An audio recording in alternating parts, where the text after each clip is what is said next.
Ladies and gentlemen, welcome to the podcast. I have Nathan Reynolds here, and we're going to go on a crazy adventure. And we're going to start off with a clip that we're going to throw right on the screen. Nathan, what do you think about that? I could not be more excited. We're going to talk about pruning shears, poisons, and how to save the world as we know it today. So hang on. It's going to get rowdy. Woo! Guys, check this out. Okay, they'd take us down into a laboratory, into a place where they had lots of human bodies, okay? And they would teach us how to literally sever a spinal column every time. And you had to get it every single time. And this single page of the Bible, this page is one of the most valuable things on the face of the earth. People will give their entire lives away for one page of this because they have learned that this is literally their living bread. This is their water. This is their sustenance. It says the pods were once made into a tea to treat indigestion, measles, inflammation of the lungs, and the inner bark tea with sycamore bark was once used for hoarseness and sore throats. Sure, you made some money on it. Then, what? Oh my gosh, all over the computer. They've got all these other farmers out there. They're called hosts, okay? And these could be totally just some random dude who's got like a ditch. And he's going to be like, I'll give you electricity if you want to come out here and plant beets in here for me, okay? And you're like, you betcha. This is like the big giant holy grail when it comes to like agriculture, right? Is actually understand how our bodies convert food into energy, into like life. How do I contribute to the environment around me? How do I empower and take care of what's taking care of me? And when you develop that type of perspective about something as crucial as your food or your medicine, it really becomes a lot more deep than a vegetable garden. We separate your pee from your poop. They're absolutely powerhouses of nutrient density. There's so much nutrients and nitrogen available that's in your urine and all these micro minerals that's in your urine. Your plants are like, yes! Everything wants your pee, y'all. It's such an asset you don't even know, son, until you're pouring it out every day. That's community building and strengthening. That is instructions of how our ancestors that built the foundations of what God's people look like even is. You're living off the land. You realize that you don't need a system to hold your hand anymore. You don't need a black mirror to teach you how to do it. You don't need the false confidence that this society is offering you through its broken system. That is what I see when I go outside and I flick my little spiritual eyes on and I just see people screen zombieing and just kind of living on a surface level, believing what they're hearing and obeying what they're told. It's sad. It's a crazy world out there. It's an absolute just image of everything that we are promised when it comes to when we're eating the curses of somebody else's illusory promises. And as long as we're willing to put our faith and trust in these people who have a completely different ulterior motive, which is to try to get money out of your pocket into their pocket, and ultimately to create a consumeristic culture that is just fueled and fed by this idea that happiness is just around the corner. And it's the same promise that so many of us have been lulled away into. But then you've got these oddballs who are firing their way out of that system because their life got so shaken awake and they're desperate to find solutions. And tonight, that's what we want to be able to talk about. I couldn't be more excited to be here. Yeah, Nathan, your story and your testimony, I've grown to know it. Reading your entire book within a week is truly the most powerful testimony that I have ever heard of or visually thought about or seen. You truly made it out of the darkness, the darkest delves of what some people don't even they'll refuse to even admit that it exists. The underworld, the secret societies, the filth and the dread and the ritualistic abuse. And you not only lived through that, but you survived that. And just like that rat in that depiction, going through all that trauma, just living day to day with no hope in sight, and even your experiences with prescription medication and how that literally drove you within an inch of your life. Just give the people a little background of what it's like to go all the way from one side of the extreme with your family in the occult, all the way to the other side of the extreme of representing the remnant and walking in the spirit of Yeshua Messiah, which is Hebrew for Jesus Christ. And give people some hope. You know, I was born without freedom of choice. And so many of us are like, you just watching that video. Some of you are sitting here going, this is me. Like, I'm actually trapped in that. It's not like some kind of idea, some kind of character in some movie. Like, you're literally waking up, staring at the mirror, knowing that you're about to plug into the Babylonian brick system where you are absolutely unneeded. Like, you know, in the depths of your being that anybody at where you work and where you pour in your time, your energy, your work, your emotions, where you have poured yourself, you've given your life to a place, to a company, to a corporation, to an idea, to a belief, to a conviction that you really believed in. And then you've slowly over time watched this incremental destruction of your identity, the incremental destruction of your hopes and futures and your belief in the system that you now are a part of. And you know, at a moment's notice, they can pluck that brick out of that wall and they can just replace you with another one that'll fit right into that same place. And you try to do your best to convince yourself that, you know what, I still have a purpose here. I still have a meaning here. But you know what I found is that my freedom of choice is so similar to every single man, woman, and child. Mine was extreme. Mine was an overt occultism. What is veiled and hidden to the most of the masses of society was open and overt, was explicit to me at such a young and early age that I didn't even know it wasn't normal. I didn't even know abuse from family members, from friends, from leaders in the community, from politicians to priests to pastors. I didn't know that was not normal. I didn't even have a like understand. Like, there was no paradigm for me to even consider that this is not how life should be. And so because of that, I had this just absolute belief that everything that I was in was the normal, was the only option. I did not know that there was I didn't know I could say no. I do not consent. No, I don't have to continue to be a part of this. And when I was early, that choice was completely illusory. I didn't have an opinion that was my own. And so I was raised up to become this child of this family, these rulers that have this power and this persuasion. And what they do, the real secret within that group is that they share their children as if they were a commodity. It's a child exploitation ring is what I was passed through in Lake Havasu City, Arizona, and in Flagstaff, Arizona, and later in Sholo, Arizona. And I was just sold around to these people, and my body was used as the currency for blackmail and compromise. And so I developed this absolute rage and hatred, and I just wanted to fight back. So I was taught, this is how you do it. You go and take these tools of your trade and you go run them through people's brain stems and you execute people for the family, because really we promise these are the pedophiles, these are the bad guys. And when you stomp out their life, you're going to be free, and we're finally going to let you out to hunt. So I was made to be this dog in a cage, this wolf that was just waiting for an opportunity to tear the throats of my enemies out. And so I got processed through this system, this new Phoenix program that was being developed and cultivated to raise up a generation who was fully committed to the cause. And I was supposed to be a bearer, an image bearer of this beast system. And as time went on, I hooked, line, and sinker, got dragged down into this dragnet of destruction, into the kingdom of violence. And I joined the United States military. And as I started in that military projects, I had this passion and this zeal, this early army life that I thought, finally, I have what I wanted for my whole life. People are going to respect me. People are going to admire me. They're finally going to give me medals for this work instead of misery and monotony. And then I hoped so much that this was my time to finally have brothers in arms, to go into these wars, to go into these covert projects, to finally get into the tier 1 teams that I've been chasing and believing because I watched and was brainwashed by every version of video games that was out there. I was playing these games and believing I could be one of these heroes. I could be a Call of Duty soldier.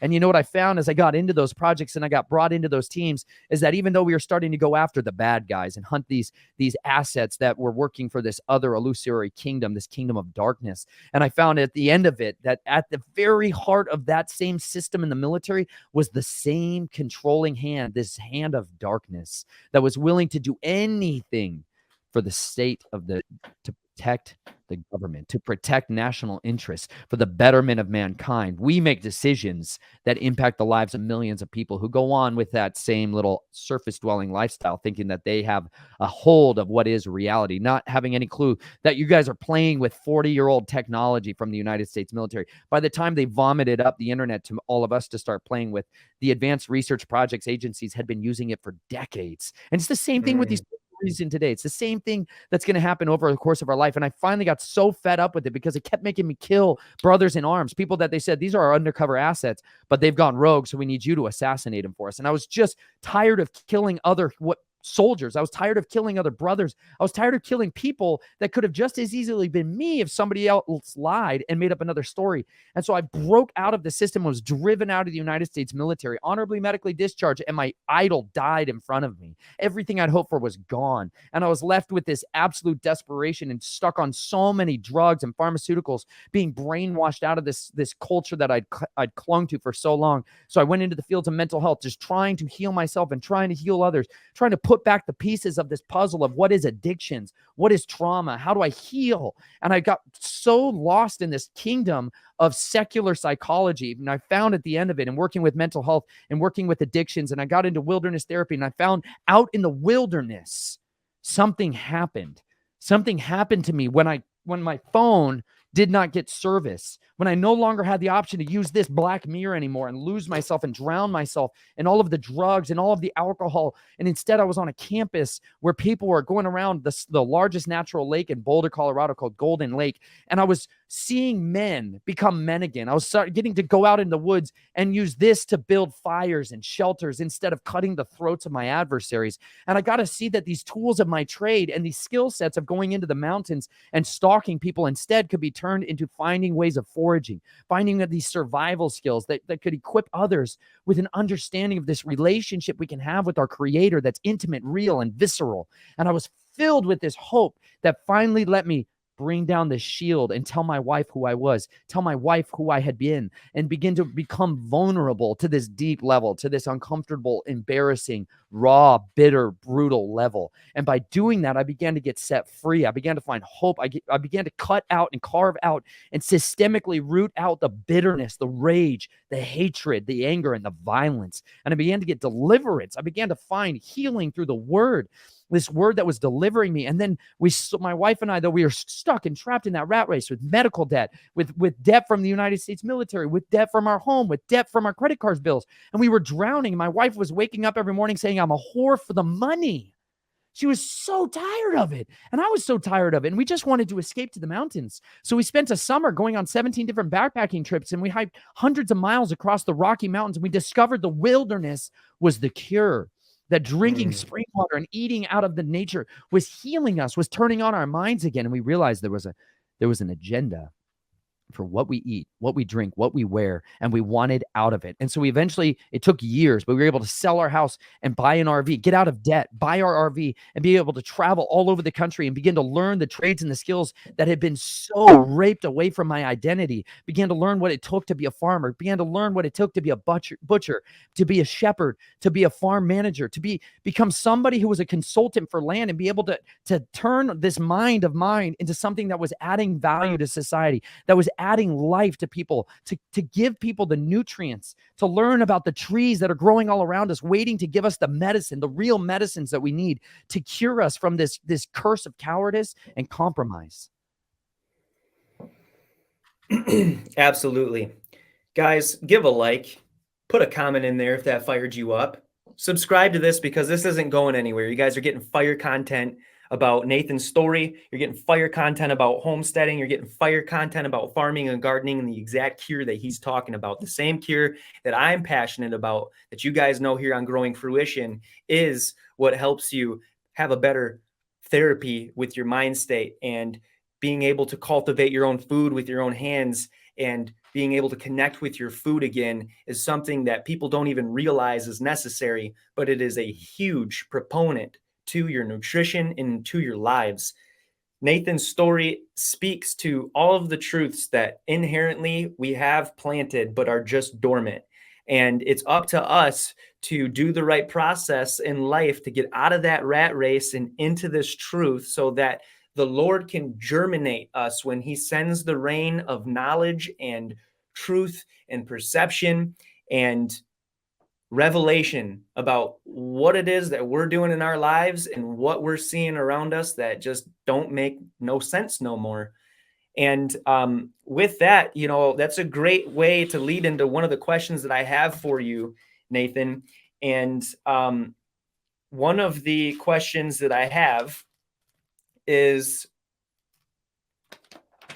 can you do your best to make people fall in love and glamorize and just kind of spread some more details about what it is to homestead and homeschooling and home birthing and living off of the land and foraging and learning about your environment and how you relate to it in a biblical and lively sense.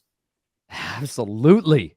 You know, that Babylonian brick system that I was talking about so much earlier, this is something that goes back to the ancient of days, y'all, like all the way back to the beginning. Post-flood, they're like the whole world went to absolute hell real fast, like really fast, shockingly fast. Like in a couple of years, you're like, yeah, the story's going to be wonderful. It's going to be great. They got utopia in the garden. They're all so happy. You were made to be in a garden. It's like outrageously into the core essence of your being.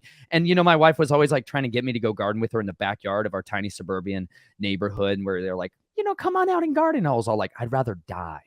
I just thought it was like the worst, most miserable place to spend my life. And I was like, you got to be kidding me. You want me to volunteer to go outside and sweat and misery and pull weeds? Screw that. It sounds miserable. Don't sign me up for that class because I'm going to moan the entire time. So that was my illusory idea of what gardening was. I was like, this is it. This is the option. This is what's available to me. I had no idea there was this other world out there that was people that had passion and zealousness that were willing to give up their former life, even if it was just in small incremental doses, to become totally different people. And they were these funky little folks, these peculiar little people who are like living this really strange little way. And they're right on that periphery. If you ever notice, y'all, cities, I drove 150,000 miles around the city, just examining and spying out the lands across this country. I've just been a spy inherently since the day I was born. I've been trying to understand the species of humans, these people creatures that are all around me, because I was definitely not one of them. You know what I mean? I was literally born into like caves of wolves. I was like tearing the throat out of animals when I was young. Like, I still growl occasionally. It makes my wife moderately uncomfortable. And then she smiles and likes me still. So it's good. It's good for you to just be you, even if you're kooky and crazy and all kinds of cuckoo for Cocoa Puffs. Just be authentic. It's shockingly beneficial for the people around you if you could just be absolutely sincere about who you are and who you were made to be. And so if we were genuinely made from the foundations of our beings, like we were made to be in this garden, made to co-labor with creation, made to co-labor with animals, made to co-labor with bugs and insects and birds and all of these microfauna, all the way down to this most minuscule tiny little levels down into the soil that we don't even see with our eyes, like these mycorrhizal fungi and these incredible little nematodes and the bacteria and all these creatures that are little miners down there under the ground doing all kinds of incredibly complex processes. All the while we're just like, wow, look at this plant above the ground. More often than not, we just see green stuff and it's background noise, and it's annoying because I have to cut the grass every week and I'm pissed because I'm baseline always miserable continually, because that's the system that they've made you to be in. You're like, all I've got is 2 days off, and one of them I'm basically screwed because all I have to do is house chores and home chores and all the stuff I don't want to do. So I got to do that one day, and then maybe I'll go take a vitamin at the church next door and I'll be like, I did my duty and I feel moderately better from the pep talk the psychologist gave me on the front of the stage, and I'm ready to go back for a little bit more of misery and Friday night. And you're just like, oh, and dread. You're filled with dread. It's like 3 p.m. on Sunday and you're just dreading it because you know the days are ending and you're going to have to go back to the hellhole of your life. And you're like, yo, I was stuck in that for so long. And I was like, there has got to be a way out of this. There has to be a solution. Somebody save me. And that's literally what it took, you guys. I had to start falling on my face and screaming into the carpet with like snotty, bloody, outrageously like carpet pulling, frustrating, like, help. You ever had those prayers? Because I certainly did a whole lot more than I'm really comfortable telling people. But I had to have those moments. I had to literally scream until I was hoarse. Like I had to scream constantly because I found out as I started reading the scriptures as if my life mattered, as if my life was absolutely dependent on what the word said. And because if I didn't read that, I was going to die. I started having like an insatiable hunger for the word because I knew I was living in a circle of society that I was like literally being hunted. People wanted to murder my wife and I.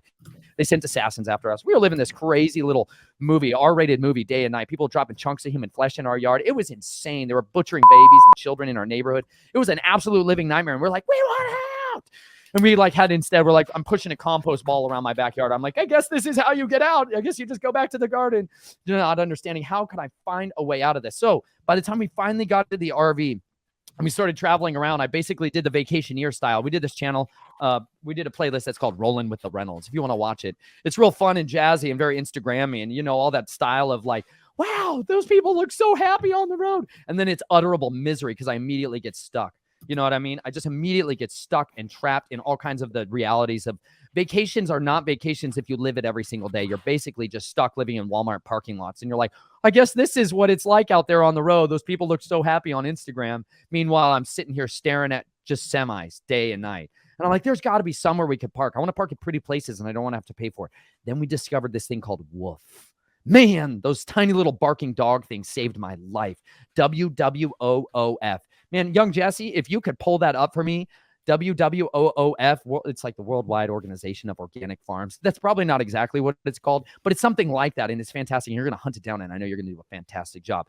This website systemically changed my life because my wife and I looked up Craigslist ads, and we were looking for RV hookup spots, and we had to go back to Colorado because my wife was going to give birth to a baby. That was a shocking miracle, and honestly, I was really scared. I was like, gosh, dang it, I don't want another child. Full disclosure, I was not happy because I just wanted to heal. I was pissed and miserable and angry most of the time. And I was like, I just want to go crawl into a closet and scream and just not deal with all the darkness that was there. And instead, my wife was sick and super miserable. And pregnancy can kick you right in the teeth, son. Pregnancy can suck for an entire year. Just sign up for that class. You know how they tell you a lie? They're like, you're going to be pregnant for 9 months. Liars. I did the math. 40 weeks is never once 9 months. Just check that out the door because everybody's lying to you continually out there. There's an entire system of serpent eaters that are only there to do evil continually. And then this thing showed up in my life called home birthing. You betcha, son. Yes, there's Wolf. Let's circle back to that because that's even better. Okay, so we discovered on this little property, we got invited to stay on this property from a Craigslist ad that was called El Dorado Springs. And on that property, we were there to basically trade for hookups. They gave us power and electricity and water that was like death water. It was full of sulfur and lead, and it was just like literally burning our eyes. It was terrible stuff. And she was like, water the plants with it. I was like, they're going to die. And they certainly died. But she told us 18 hours a week, I want you to work out here on my farm. I'm going to live in Miami because this is a $10 million property. And I'm like, great. We can live in the most beautiful place in the entire Front Range of Colorado, right next to this El Dorado Springs State Park. And we're like, this is fantastic. It's so beautiful. It's like all the picturesque scenes. And then we're trying to learn how to be farmers. And so we started this little video series that was called Farming with the Reynolds. And you can watch us as total rookies and me just basically miserable and moaning most of the time. I'm like, I'm so hot and cranky and miserable doing this farming thing I still don't like. Trying to do it the version that they tell you all. And then we met this little couple showed up in this tiny little camper and they were like, we're woofers. I'm like, I don't know what the heck that means. And they're like, this lady told us we could stay here if we dig a hole in her backyard here and make a spring for her. And we're like, okay. Come to find out it was illegal. And they were just basically using them as black labor market. I was like, this is fantastic. There's a gray economy. That's what you all need to learn. If there's anything I can tell you right now, is study the gray economies. You're going to need it. It might just save your stinking life, son. You don't have to go all the way black economy, which is also fun and exciting and exhilarating. And it could totally change your life. But the gray economy, y'all, is where you got to learn how to get away. This is like the Craigslist ads. It used to be like the newspapers. They used to have these like classified ads, which is how people used to communicate with each other. Facebook Marketplace is this other one where people are meeting in parking lots and doing dirty deals for like, do you got goat's milk? I'm like, you betcha. And they're like, is it raw? Yes. Don't tell the FDA. Every time I buy raw goat's milk, I try to make it feel as shady as possible. Like I'm buying guns on the black market that are full of tungsten penetrating cores just to make the people really uncomfortable. And they're like, I'm just trying to sell goat's milk. And I'm like, you're a criminal in all kinds of places. And I love it. Relish in it. It's good for you. Anyways, the woofers, man. The woofers changed my life because those little people right there, they're like, look at these tiny little picturesque animals and goats. And they're like, and if you go there, go click on stories real quick because it's fantastic. You'll get some beautiful things on there or hosts. Anyways, we went onto this website. We joined, I think it was $50 for a year. And what it gives you access to is this searchable database where they've got all the way up to full scale or like organic, dynamic, biodynamic farmers who are like cranking it and killing it. And they've been 20 years into the industry and they're like, we just need some help and labor. So that you do basically a work trade where they're like, we'll give you hookup. We'll give you a place to stay. If you don't have a tent, sometimes they'll have a tent for you. They might have a school bus, a trailer. If you don't have that, they're like, hey, you can come tent in your hammock if you want. And they'll give you a work trade. So you got food, you've got like food and produce coming from the farm. If not, sometimes I'll buy it for you. And they will give you experience training. I went on a backpacking trip with one of my old college professors, and I haven't seen him in years. I'm talking like a decade. And he was one of those professors that kind of sought me out. He saw something in me. And we were sitting around the campfire with him and this dude that I also went to school with, but now like my professor took him under his wing and they like lived together for a while with his family so he could get back on his feet. And a couple of other people that went to his church or whatever. And Jess and I went and we're sitting around the campfire and this dude is awesome. I definitely want to connect you with him, Nathan, because it is a type of mind that is just like yours. And one of the things that he talked about is a similar story where he went out, shout out Tom Wells. He went out, he has his own backcountry site. So if you've never done it before and you want like professional equipment and people that are really good at doing it, so you can be safe and learn how to do it, like learn the ropes.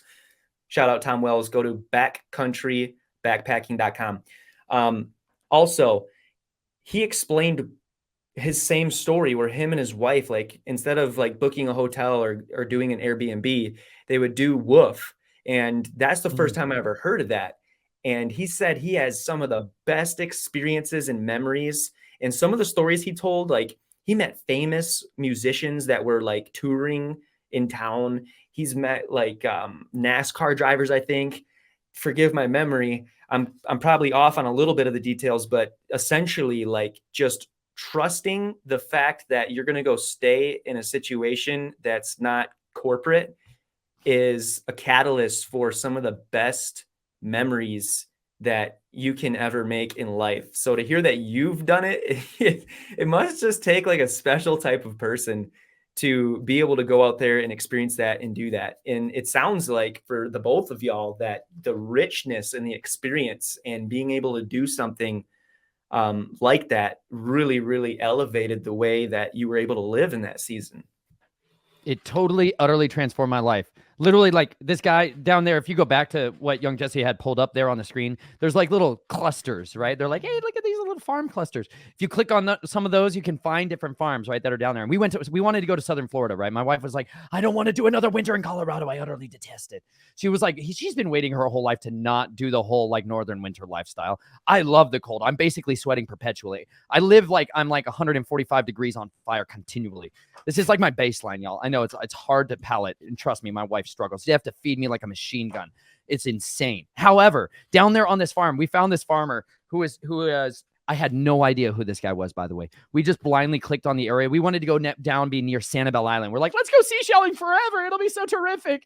And Sanibel Island is like the seashell capital of the world. And we went there one time when we were trying to be romantic on the beach, and it turned into biting flies and insects that were devouring us. And it was 105 degrees because it was August. And all of the whole, like, let's go camping on the beach. It'll be so beautiful. I brought all my backpacking stuff, and we were literally dying. We were like, we're going to heat stroke out here. There's no way it ever works like it does in the movies. We were like, this is just another one of those Babylonian magicians' lies that they're like, it'll be so cute. No, sand fleas, son, gonna ruin your day. So anyways, we always had this desire like that. We were like, we're going to go back someday. We're going to go back to Sanibel Island when it won't be miserable.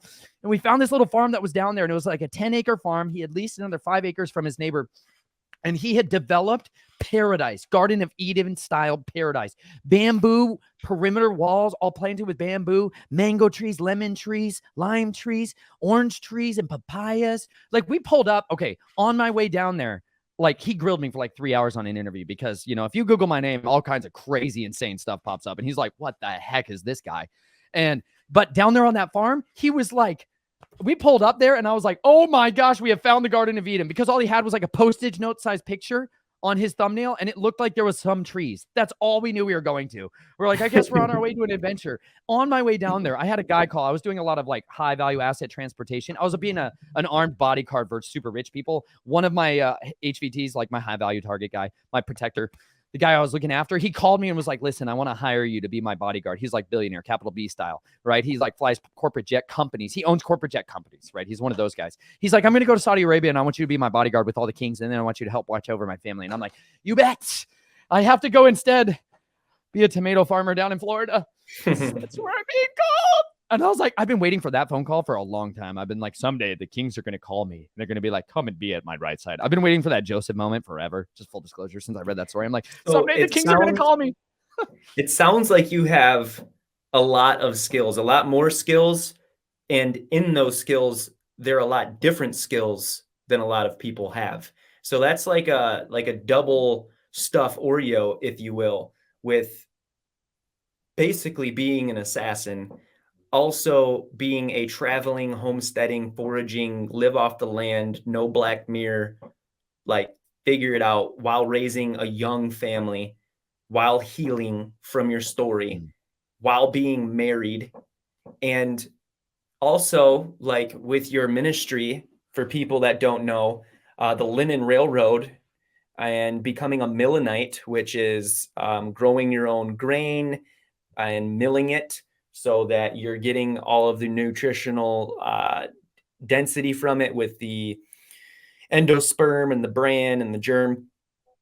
And wearing clothes that are made with your own hands. Like there's a lot of skills, bushcraft skills, backpacking skills, butchering skills. And I wanted to ask you, what are your top 3 skills if you had to put them in a hierarchy? And what are some things that most people don't realize about them?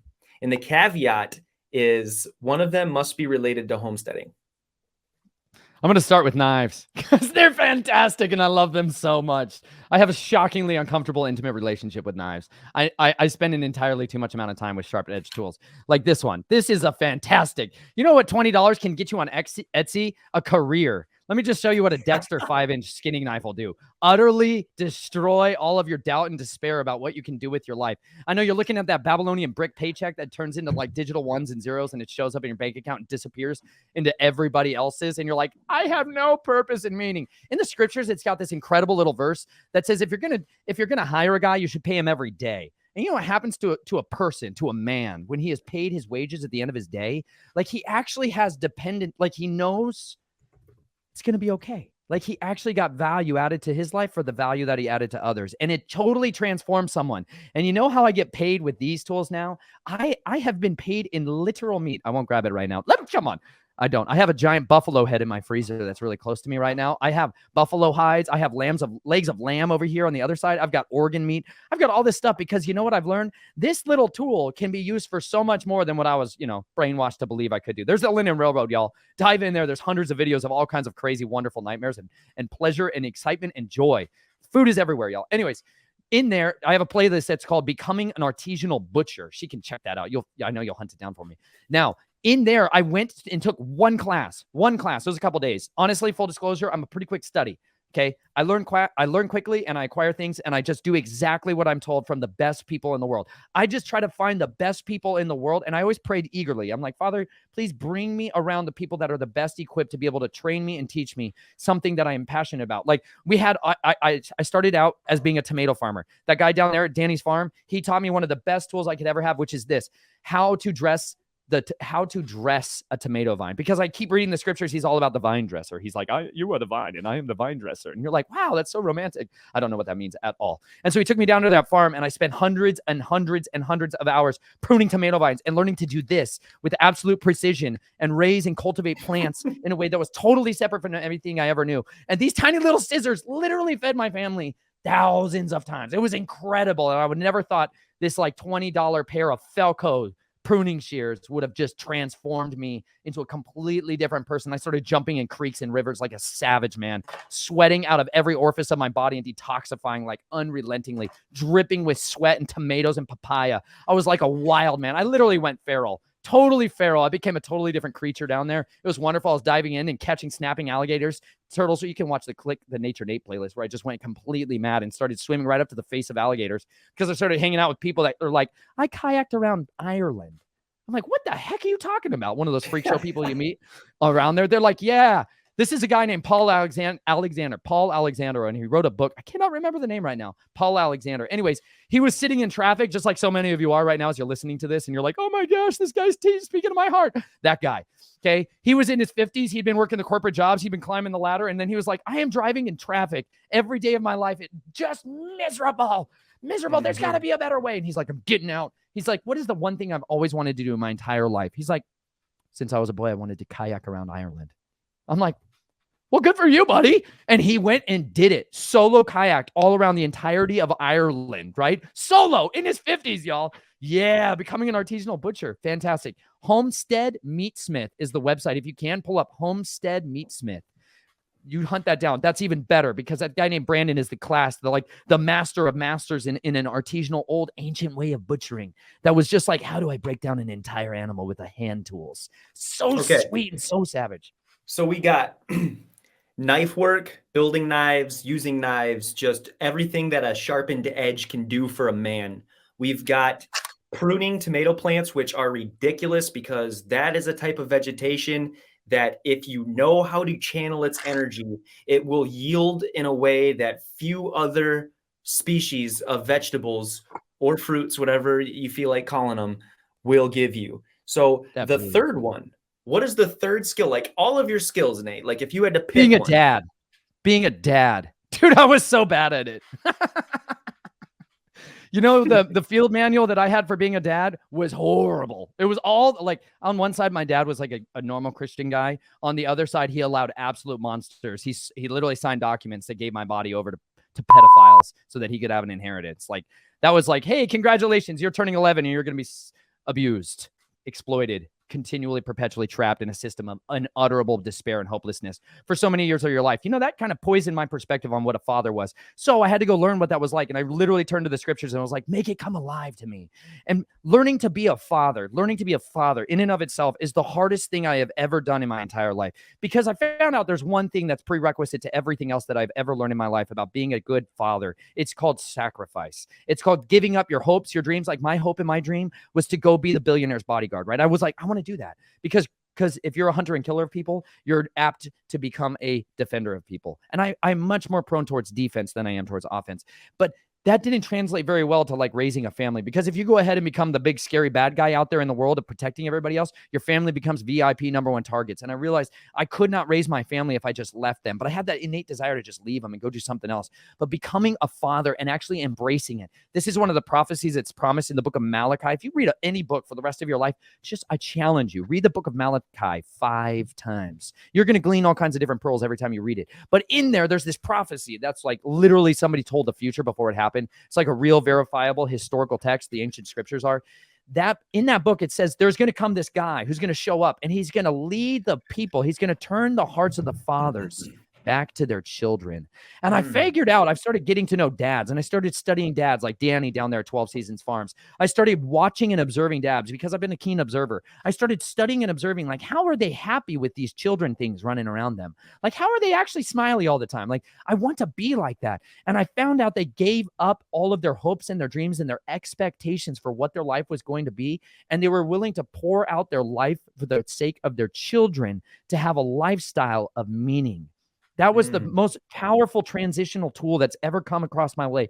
Because once I was willing to do that, once I was willing to give up my hopes and dreams and started asking the Father to help me raise my family in accordance with his desires and not my own, all of these pieces began to get brought into my life, from artisanal butchering to becoming a shepherd, to becoming a homesteader and a farmer, to being able to manage my own, like manage a 50-acre farm. Like all of these doors began to open up in my life because I turned my heart towards my children, and it utterly changed me forever. That's special, man. I can't wait to that chapter in my life. Honestly, I've been wanting to be a dad since I was pretty much young teenager, telling people, asking stuff like, what do you want to be when you grow up, Tyler? I want to be a dad. So, okay, I want to play a clip because I just feel like everybody that watches us, they know about the microgreens, they know about the healthy living, they know, if they're on my channel, like, they just know those things. And this clip is of a lady that was with a man, married, and he was a butcher. This lady only ate whole foods. She only ate one ingredient foods. She only ate things that were not meat. And it's just phenomenal. I'm going to play it for us. Is her fountain of youth. I'm very vibrant. I have lots of energy, as I told you before. I'm up at no later than 5:30 in the morning as a rule, and I'm ready to go. Annette's husband owned a meat store in the 1960s. That's when she became a vegetarian. But as the years went by, she became a raw vegan. She does not eat any animal products. Her food is unprocessed and uncooked. My diet consists of fruits, nuts, vegetables, and seeds. I do a lot of sprouting of seeds, and as you can see from my garden, of course, these are the raw foods that I eat. Annette also juices fruits and veggies. You name it, she can juice it. Grapefruits, pineapples, even spinach. But not everyone in the Larkins family eats and drinks this way. Annette's husband of almost 54 years chose to continue to eat the way he did when they were first married. I really wish I would have did what she's done. Amos Larkin says people even wonder if Annette is his wife. They'll ask me, what am I doing with that young girl? Or they'll say, you got your granddaughter with you, you know, and things like that, you know. Amos takes prescription medicines daily for high blood pressure and diabetes. Annette says she doesn't even take an aspirin. Says the food in her garden is her fountain of youth. Her food in her garden is her fountain of youth. That lady was like 74 years old, it said, and she looked like she was 38. And the dude that she was married to for 54 years looked like he was old man Jenkins. The white hair, I mean, high blood pressure, pharmaceutical medication just to like deal with what he's got going. All he needed to do is go into the garden, man. Can I tell you something though? There's a key missing component to there, which is called bioavailability. Okay, we've got bionutrient density. This is like the big giant holy grail when it comes to like agriculture, right? Is actually understand how our bodies convert food into energy, into like life. How do we do that? Well, it starts all down in that soil, those microbes I was talking about earlier. Like literally everything starts down there. And if you don't learn about all of that little tiny systems of bugs and creatures that are down there that will drastically transform everything, because everything else lives off the earth, right? Everything, even those little pharmaceutical nightmares, everything eventually at some point in its origin came from the earth. But we started out, even down there at Danny's farm, we totally met raw vegans who are on the quest, traveling around the world. We met one guy who was like, I only want to eat from trees that voluntarily gave the fruit up.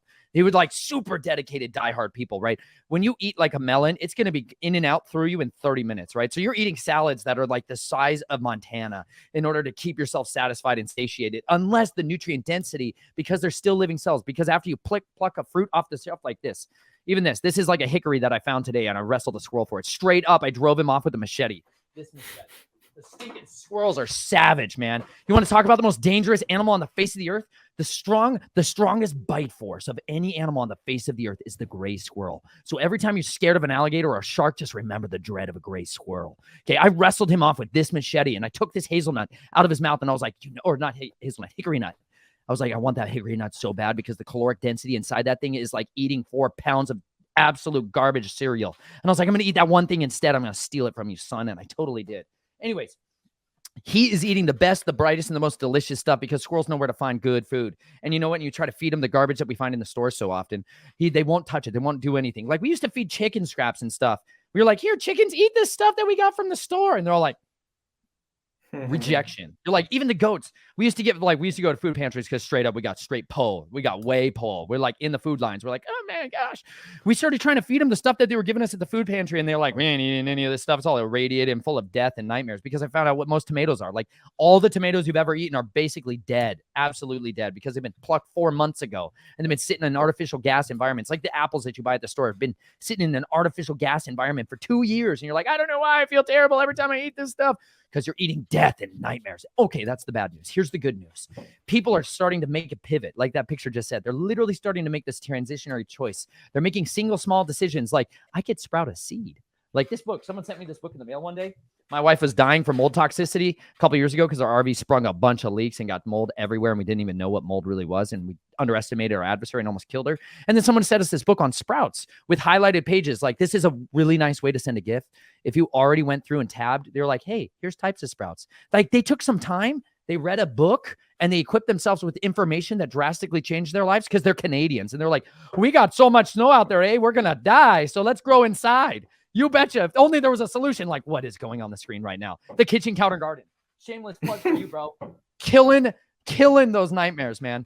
This is how we can fight back and contend against it, because nutrient dense plants are way better done indoors, guys. I'm telling you, it takes a long time to develop your soils. It can take like 3 years. There's some forms of regenerative agriculture we're going to talk about from a guy I studied under with, his name is Mark Shepard and Dan Wigington out of Bionutrient Farm Association. Oh, we're going to get there. Man, I'm so fired up. I could talk all day about this stuff because the soil is so critical to everything that we are, because it's what we were made of. And so when we eat stuff that's got the right kinds of soil and the nutrition that went into it, it transforms our bodies. And there is a form of meat that we have been sold at the stores that has nothing to do with anything related to life and health and happiness. And from the very moment that animal has been born to the very moment that it's killed and butchered, every system that was a part of that process is death.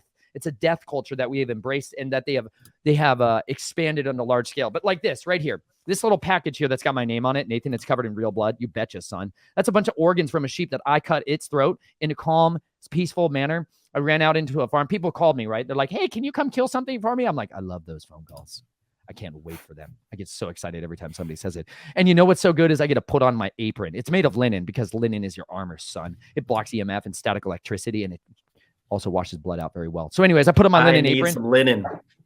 Bro, you can find it. You can hunt it down. Thrift stores is our predominant hunting grounds, but the Southerners have some, I would just be honest, man. The Southerners have some, we have some game on y'all. And that's okay. That's why we started the Linen Railroad, because we started finding it in bags. I've literally got 11 shopping bags, like huge grocery bags that somebody just dropped off at my door. And so we ship it out to people free of charge, because you know what? Freely we've been given and freely we give it away, because we found the treasures of the earth and we believe everybody should have them. So brings me back to the knives. My buddy calls me and he's like, come help me with these sheep. And I'm like, you betcha. So I sharpen my knives with a savage razor sharp knife sharpening system called the Knife Sharpening System from MT Knives. Best knife sharpening system on the face of the earth. And I went over to his house, and you know what? There was 4 sheep in another guy's field nearby. And they're like, we got to go catch those sheep. So then I'm just becoming a shepherd right then. We capture the sheep. We carry them out. We get them into this tiny little pen. And I go into that pen with the sheep in a totally calm environment, in their native environment. Yeah. Someone's hunting the word for the word soil. Go get them. Go get them.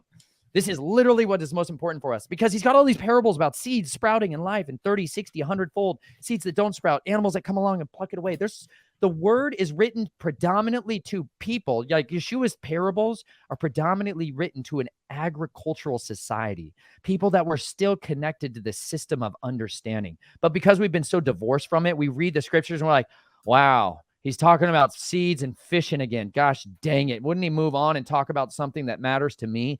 If you've been so divorced from that culture, you can't understand who he is, because you've been raped of your identity. But when you go back to it, these words come alive. Like, I've literally been paid in bread. Like, how ridiculous of a sentence is that? People have been paying me with bread. It's such a good feeling. I literally worked by the sweat of my face, like it says in Genesis 3. And then I ate bread and I was like, I am satisfied. And I was like, somebody save me. This is the best thing ever. So I crawl into the pen with these little sheep, right? And they're totally calm. And you learn that if you keep sheep in a totally calm environment around their flock that they're used to, and you capture one of them and flip their legs up into the air, sheep go instantly calm, because sheep have one option, and that's run. They don't have another plan. There's no plan B for the sheep. And as soon as you take their legs up into the air, they instantly surrender. And they're like, I guess that's it then. I love you. Will you have mercy or compassion on me? And you can literally, like, we've done all kinds of interventions on sheep that had like sucking chest wounds and blood coming out of them. And we've had all these like medical interventions with sheep. And we found out this is an amazing way to treat an animal, but it's also very conducive for shearing them and butchering them. And so all I do is I slit their throat and I drain all of the blood either into a bowl where we catch it and put it in our orchard so that we can give the blood and bury it with earth, like it says in the scriptures. And then this vitality that is desperately needed in the soil suddenly blooms, and we get to eat the wonderful life essences of these creatures that gave their life. It's a sacrifice in a sense. They gave up their life so then we can have theirs. And then we hang up the animal, and then we take all of the hide off of it. We take the guts out of it, and then we're left with this incredible meat carcass that's waiting to be aged. And you can dry age your meat indefinitely. It's been around for a long time. People have been doing this forever, where you can hang dry your meat. And even though it develops this crust and the scary stuff that most people will be like, that's bad for you, we promise you can trust us, we're from the FDA. Yeah, look at that beautiful little lamb right there. Once it looks like that, people are a lot more comfortable looking at something like that versus the thing that's covered in hair still and is like just dripping blood everywhere. But it's still part of the process. I'll be honest, the type of butchering I learned was not all those kinds of cuts, okay? The type of butchering I learned was on 2 basic skills: the size of your oven and the size of your pans, whether it was something you cook hot and fast or something you cook low and slow. That's how people have been doing butchering forever. They didn't have all these like cuts that went in styrofoam packages, because 25% of the hanging weight of that animal is literally thrown into a rendering facility and sold as dog food. But when we want to put up all that animal, like we got over 85% of the animal's weight back into the freezer, because there's all kinds of products in there that are so good for you. But the version of meat that most people are eating dies under dread and terror, that has lived its whole life in insufficient environments with artificial feed systems, with chemically treated hydrofluorosilicic saturated water. The animal is sick and dying before it even got to the butcher and before it got slaughtered. And then it's killed in a very violent and traumatic way. And so all of these byproducts of adrenaline get shoved into the meat, and stress and cortisol. And so when you eat it, it tastes gamey. When you eat it, it tastes like it's not delicious. Versus when you eat this, it tastes so good. You're like, this is an option? Like, this was grass-fed, grass-finished beef. And I know it's got these words on there that say, not for sale. But if you go and become friends with a butcher, he'll change your life and give you the best stuff ever. For $4 a pound, I got grass-fed, grass-finished, 45-day aged beef. And you know what happens when you eat this? Vitality returns to you. But when you go buy the stuff from the store, you die. It's serious stuff here, you guys. We're literally talking about life or death. And there's 2 options here. We're going to talk about Deuteronomy 28 later. We're going to talk about life or death and choose this day whether you're going to serve. So we're going to have a fantastic time, you guys. I can't wait to dive in a little bit deeper and talk about all the kinds of goodness that comes from good, healthy plants as well as good, healthy animals. Yes, that is a very strong top 3 skill set.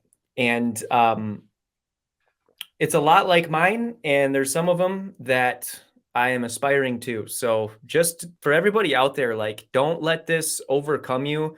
You know, eat the elephant one bite at a time. Start with the microgreens, use my kits, use my education, use my tutorials. That's what it's there for, to get you guys familiar with getting your hands dirty at the very least. And then take it on a little bit at a time. Learn from Nathan's channel. If you guys haven't seen it, it's the Linen Railroad on YouTube. Check him out. He is constantly uploading on there. You'll have a hard time keeping up with him. The man is a hard worker.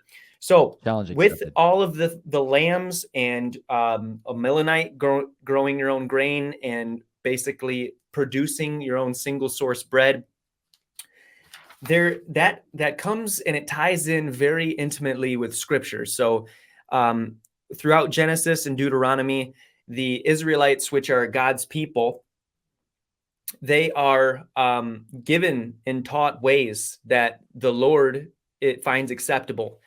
And a lot of those ways have to do with grain, fresh grain and flour offerings, olive oil, and you also have sacrifices with like sheep and livestock. And I think it's very interesting, Nathan, that you and your family still celebrate the Sabbath, and you also still celebrate the biblical feasts of old. And the way that I understand it, there's 3 different breakdowns of the law. There's the moral law, which are the 10 commandments, 4 for God, 6 for mankind. And we are still bound to that moral law, even as post-way followers after Yeshua Messiah's resurrection and through his Great Commission. Then there is the ceremonial laws, like that you learn about in Leviticus, where Israel, God's people, were to perform certain things that the Lord had for them instruction-wise in order to kind of atone for their mess-ups, their sins. And God is a God of righteousness and justice, so he needs blood. He ain't playing around. Like, it's not like you get a little slap on the wrist. Back in the Old Testament, when Israel was learning how to be, you messed up, something had to pay for it. And it wasn't anything less of blood. And then there's also the civil law, which was pretty much just Israel as a nation learning how to facilitate itself in and around each other and elders, and how to kind of function as a town or a city or a nation. And I think it's interesting because I'm going to ask you a question after I kind of circle all of this, but you celebrate the Sabbath because it's the first thing that the Lord made holy. People think, it might have been man, it might have been, he created the sea, spoke light on earth, but the first thing that he set apart and made holy was the Sabbath. The seventh, it took him 6 days to create everything that you can open your eyes and look at. Or if you don't have eyesight, braille around and feel. And then on the 7th day, after those 6 days, he chose to rest, and he set that day apart. So with that being said, when we, as Christ followers, want to be like Christ in every way and adopt his nature and be able to become more like him each and every day in each and every way, what a wonderful way to celebrate the Sabbath and to experience what the Israelites and what the Lord celebrated and went through and experienced together in their communities and the biblical feasts. So my question to you, Nathan, is what happens when you do that this day and age? Because not many people that I know do that or even think about that. And also, do you think it is necessary according to faith or salvation? What fantastic questions that is. The foundations of what is important to the Father should be the prerequisite to what is important to us. Because if we're trying to become like him, he says, be holy as I am holy. This is like big stamp of like how we become. And holy is such hilarious. I'm so glad you found that picture. That's me doing a reenactment of Balaam's donkey. You betcha.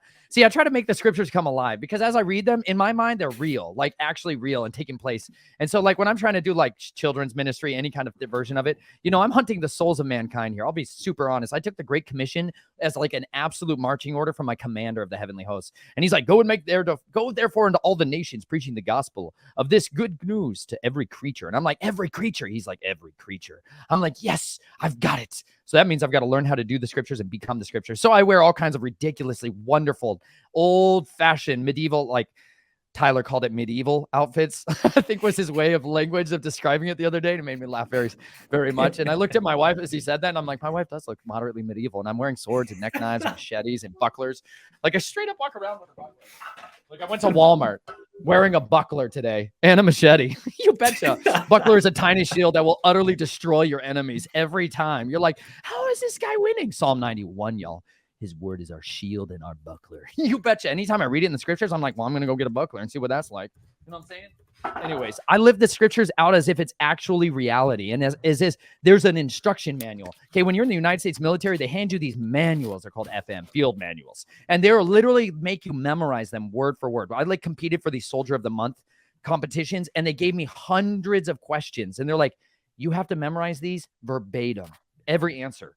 And there was one of them, there was 1,800 potential questions that they could ask you. I had every single one of them memorized verbatim.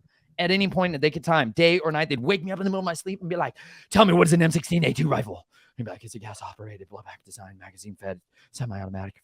You're like, you just give them everything. You're like, at any given time. And I was like, so when I like came to the word, I have that same kind of approach, man. I grew up in a culture and an identity that was like, if you don't follow these instructions, you die. Like, there's a very serious point of contact. Like, okay, let me just show you something that's moderately graphic. It's okay. You're going to be okay. Okay, this is one of my butcher tools. Yeah, that guy. See that guy? That's the angel of Yahuwah holding a very real, very sharp sword that I cut the head of Goliath off with. We put a pineapple right next to the guy's head and I chopped his head off with it. It was fantastic. Anyways, that's the angel of Yahuwah with the sword drawn in his hand, staring at Balaam, that stinky little slithery guy who is doing the doctrines of Balaam. He's accepting the wages of unrighteousness. Those false apostles. By the way, you're warned that those same doctrines are coming down for you, son, sooner or later. Anyways, these tiny little knives they showed me, they're like, listen, this is a part, and they would sit us in front of cadavers, okay? They'd take us down into a laboratory, into a place where they had lots of human bodies, okay? And they would teach us how to literally sever a spinal column every time. And you had to get it every single time. And they're like, if you're off by 1 millimeter, it's the difference between someone kind of dying and the difference of them dropping like a sack of potatoes instantly under your feet. And that makes a big difference in case that guy's going to scream, push a button on an alarm, a radio, a walkie-talkie. They're called sentries, right? The guys that were looking out for people. Or you literally, your entire life revolves around micromillimeters of precision of learning. And if you get it wrong one time, you're absolutely going to die. And so I grew up with that kind of level of like, willingness to follow the instructions from a very early age. And so when I read the scriptures and you said he set apart this Sabbath day, the first command he ever gave to men is two things: guard, shamar. Shamar. This is where they literally get the word samurai. This is literally the king's guardian. That's what the word samurai is. It's Hebrew for guardian. And this is the first thing he told Adam to do. Guard. Guard. He's like, Adam, be a guardian to this garden. You guard it, son. That's your job. That's why I made you. He's like, you betcha, father. That's how I envision Adam talking. I don't know if that's reality or whatsoever. But Adam had this job to guard the garden. And then they translate this word terribly. They call it till. And they're like, go till the soil. Liars. Lying pens of the scribes. I'm going to tell you right now, son, bunch of liars right there. People who have an ulterior agenda who are like, this is the form of horticulture we're going to use for the rest of life. Dang King James scribal errors. I'm telling you, y'all, you think there's a perfectly inerrant version in English? You're out of your mind. There is wonderfully preserved, absolute accurate texts that are preserved in the ancient languages. But we got these translators who got all these biases who are like, no, we want people to go till everything and plant corn. So let's change the word wheat to corn. Oh, just living nightmares. I live it day and night. Anyways, that word is obed. That word in Hebrew is obed. It's literally the word for worship, work, labor, protect, provide, tend to, labor within, like cultivate. This word, like we get the book in the Bible called Obadiah, was obedient servant of Yah. It's literally the fundamental word of obey. Like someone who is an Obed is an obedient person. Adam was given clear instructions in the garden for how to keep it in order. He was the one who was given dominion there in the garden on how to tend to it. And so then when he was given this commandment to rest on the Sabbath day, like his father had done, he did it. He followed that practice. And so for me, I was like, I'm going to do that. Because when you read the 10 commandments, the fourth commandment is the one that everybody likes to throw out. We grew up in a society, because the Pope, by the way, is the only person that did that. He issued a papal bull and he said, because I said so, Sunday is now the Sabbath day. Everyone who follows that is following the Catholic Church. This is his words, not mine. And every Protestant church that still observed the Sabbath day on the Sunday is following in their image. True story, y'all. This is verifiable, certifiable information that you could spend some time learning. It started with Constantine. It started in the Roman Empire. Yeah, and he switched it to Sunday. And anyone that celebrates Christmas or Easter or Sunday, it is indirectly. I don't think people are doing it on purpose, but it's set up to where it's giving glory to the pagan deity, the sun god. And he says very clearly in the scriptures, don't worship me the way you worship those mighty ones, those other gods, those other Elohim. This was a book that blew my mind. And, my wife took it back. She's actually reading it. It's called What Witches Don't Want Christians to Know. It's written by Mary Lou Lake. It's an incredibly helpful book about a testimony of somebody else who came from a world of radical, intelligent evil. And then she saw witches just mocking them because they were Christians like everybody else, Monday through Friday. Like her pastor was the president of a theological seminary. They were like A-team listing Baptist people, right? And they all like, we're going to have Christmas and we're going to win back our days through. Christmas is all about Christ. And they're like, ha, ha, ha, ha, ha. Your Christ that you're worshiping, the anointed one, that's all it's a title. Christ just means a title for anointed one. They're like, the Christ that you're worshiping is Nimrod, is Apollyon. It's this other God, right? That's why you're doing it on the days of death. And anyways, if you study and examine the actual origin stories, the roots, you're looking at the fruit, the roots of all of those holidays, they're a completely different kingdom. They're a completely different system. If you go to my recommended reading or a beneficial resources tab, yeah, you found it. You rock. Way to go. That's it. That book will help you to understand this on a more intellectual level if you want to, if you guys are interested in studying and equipping yourself and arming yourself with something that can combat the lies and the influences of evil. What you find out is the origins of all of these other holidays that we've inherited. And they're like, they're somewhat Christian. No, you're like, literally the name Easter is Ishtar in the scriptures. You're reading the Bible and you're like, wow, they're talking about these Ashtaroths and these Ashtar.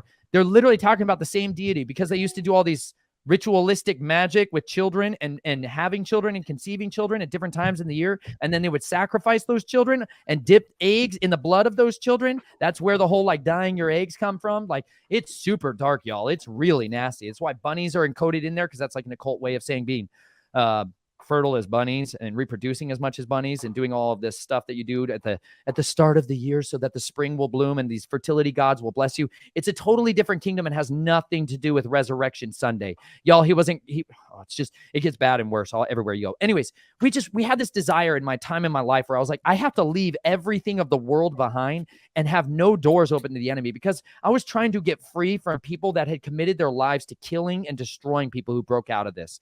And I recognized that if I had any doors open to the enemy, the adversary could come in with a legal accusation against me and my family and deploy physical or spiritual warfare against us. And a curse could light against us. And these people are sorcerers and they seek ways to destroy you. They seek ways to kill you and ruin your life and take everything from you. And we found instead of giving up these other pagan holidays, that there was these beautiful feast days that were written about in the scriptures that people have been observing forever, including Paul, who was like, I am most eager to get back to Jerusalem to observe the feast days. There's 3 feast days in the year you were supposed to, if you were a man, to go back to Jerusalem to gather together and Passover and Shavuot and Sukkot. And these or Atonement and Sukkot. These were incredible times to gather together with brothers. This is why Peter was there at Shavuot, right? We call it Pentecost today. That's because they counted 50 days after Passover, after first fruits, to get to there. They were still observing the feast days because this was an integral part of their culture, of their identity, of what makes us followers of the way. That's what we used to be called. Christians was a mocking term they threw at us, and they're like, you guys embrace that identity, you little Christ, you little anointed ones. It was a way they mocked us and derided us. They were called followers of the way. The way, the truth, and the life was literally an idiom for the 3 things when you entered into the tabernacle, into the temple. Those were literally, so when people said, he's like, I am the way, the truth, and the life, they're like, oh, he's saying he's the only way into the inner sanctuary, to the mercy seat, to the throne of the Most High. But encoded in all of these feast days that you read about, you're like, we're coming up right now on the Feast of Atonement, you guys. This is written about in the book of Leviticus and the book of Numbers and Deuteronomy. This is a day where literally the sins were atoned for, and the sins of all of the children of Israel were placed upon one of these goats, and one of these other goats was ransomed. And this goat was given and sent out. It's called a scapegoat. We get this word scapegoat from this. And it was sent out into the wilderness to Azazel, one of these fallen watchers, where all sin is going to be ascribed to this one Azazel. It's an incredible day of grieving yourself, of groaning, of repentance. It's a day of taking what you have and giving it to others. Like we observe that day as a way to teach our children what it's like to groan and grieve for our sins. That we don't spend a day doing like the whole birthday ritual. We're like, everyone gather around a cake and blow out the candles and make a wish. That all started in Ephesians. That all started in Ephesus with this other goddess. All of these things, you guys, that we've inherited, like we inherited lies and vanity. Jeremiah 16:16, there's a verse to pull up. Like, surely we have inherited lies and vanity and falsehood. This is a generation that's going to rise up and say, our fathers taught us worthless things, and we should throw it out the door. If it's worthless, if it's contrary to what he said to do, like from beginning to end, then we should not consider it. So for us, the Sabbath day is literally the most wonderful day in our life, because we are able, he gave us a commandment to sit down, to rest, to fellowship. We prepare very diligently on Friday so that we can rest. We have food prepared. We have the ability to sit and enjoy each other, to fellowship with each other. And we invite sometimes other people over to break bread together, like you read about in Acts 2. They met house to house breaking bread on the Sabbath, y'all. It's a powerful weapon, because if you guard the Sabbath, I have had more revelation and insight. Like, I feel like it's the time where you can meet with your commander better than any other time, because you're walking in obedience to him. And if you have children, if your children are disobedient, you're not really inclined to like go out of your way to help them out and bless them and take care of them and do everything they want, when they're just in stubborn, like middle finger style rebellion to you. But as you start to turn towards him and try to observe these things, you get such a joy of blessings, because you learn about who the Messiah is, because all of those feast days in the spring are all about his first coming. And then all these feast days at the end are all about his second coming. And you will learn the pattern of deliverance. There's people who are building a sukkah, y'all. They're building a sukkah. That's like a temporary dwelling structure. That's one version of it. You can build really intense, awesome versions of that, depending on your skill of craftsmanship and everything else. But you're literally commanded to go camping in the wilderness. And one of your tithes, by the way, this is what they won't want to tell you in the big nasty churchianity conspiracy world.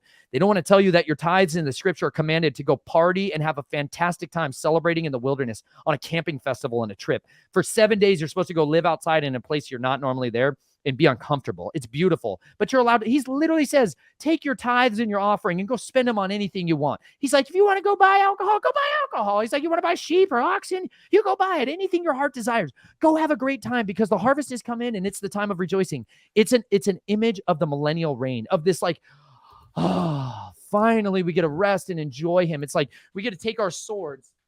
We get to take our swords and turn them into plowshares, and we get to enjoy just going back to the garden life again. And it's a really good season of refinement. And we're coming up on that, y'all. And it's the most exciting feast days of all. That's a time where we take gifts instead of doing the whole like birthday ritual, Christmas ritual, and all that stuff. We have gifts waiting every single day in the morning for when my children wake up and they go into their little sukkah, right? Their little like tiny little tent dwelling. That's what, by the way, that was Paul's job and Peter's job. It said they were tent builders. They made sukkahs. It's like their business, y'all. They're entrepreneurial, right? They're finding a way to feed their family, and they were meeting a need. Anyways, we do that with our children as a way to make them excited about the feast days. And then we study and read the scriptures together. Like, we actually read the scriptures on the feast days. I don't know how many of you read chapters and chapters. Like last year at Sukkot, we read through almost the entirety of the scriptures during the Feast of Sukkot. All of it. You're like, you can sit down and hear the entire word being read. That's a powerful time to gather together and experience that. It's a wonderful time to be with each other and to fellowship and to learn about our Creator, so that our ideas of what's important to us becomes more about what's important to him. So do I think it's an absolute prerequisite for salvation? No. Do I think it's an absolute way of maturing and growing in your faith? Is finding ways to please him, finding ways, like in any relationship, you're newly married. You're going to find ways to do things that make your wife more happy, more content, more satisfied. And as you do that, your life and your relationships can mature and grow. And these are some of the foundational tenets of our faith. Like you said, if you just go back to the 10 commandments, he gave you the fourth commandment as a weapon. The fourth commandment is a way of guarding yourself and guarding your others around you. And these feast days are for your good. They are a blessing. They're not a burden. He literally says in the scriptures, keeping these commands is not a burden. It's not hard. He says literally, take my yoke upon your shoulders. My yoke is easy. My burden is light. These are not a weighty matter to destroy you. There are literally ways of taking care of farm and soil regeneration and animal husbandry that are in here. And if you practice them, life and vitality is absolutely designed into the earth and into the heavens to take care of you. Like, if you would turn back to this, you would find so much freedom. And we've seen that by going to different farms. We got to see farms that didn't keep the Sabbath year. You're supposed to rest the land on the 7th year completely. And we have seen farms that did it. And we have seen the transformation of blessings come and transformation of curses come on either side of that equation. See, this is exactly what I am fired up about. There's three things. First and foremost, I think it is absolutely paramount. I think Nathan and I have stumbled on something that is like an unwritten power source, power code, and that is reading as a husband and a wife. So like the husband reads a book and he qualifies it. You know, if this is a good book, you know, I want other people to read this. Your wife reads it. Now you two are simultaneously on the same page about some very, very awesome knowledge. And then it just keeps on going. I think that marriages that read together are just like marriages that exercise together, and just like marriages that pray together, they stay together. That fires me up. I'm so glad, Nathan, you and your wife read each other's books. That's flipping awesome. The second thing that fires me up is this. So as someone that's kind of devolving away from the big church-esque ordeals that I've been kind of born into and made to equivalate my walk with Christ and what community looks like. Now, don't get me wrong, there's good and bad things with everything, but with that being said, this is what fires me up. Yeah, it makes so much sense that our tithes are supposed to go to something that's community building and strengthening, that is instructions of how our ancestors that built the foundations of what God's people look like even is. And I would love to. Matter of fact, I'm going out camping with someone that is a walker in the spirit and of the way.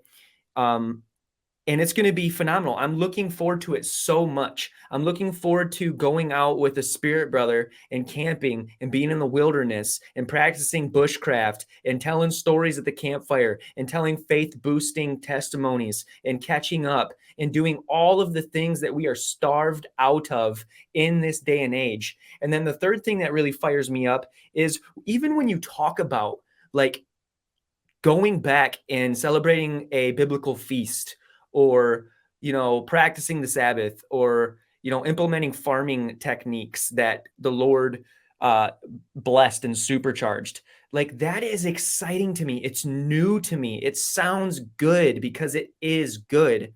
And just like you said, Nathan, I'm glad that we agree. It's not going to take your salvation away or give it to you by any means. But what it is going to do is it's going to enrich you, and it's going to give you a nice, frothy fulfillment of culture that you are supposed to be enjoying, like a mug of freshly tapped root beer. And it's just a wholesome thing that I crave with all of my being, to be able to re-experience what the true way to serve the Messiah and to serve Yahweh and to serve the God that created everything that we have to go in and around and walk in and through.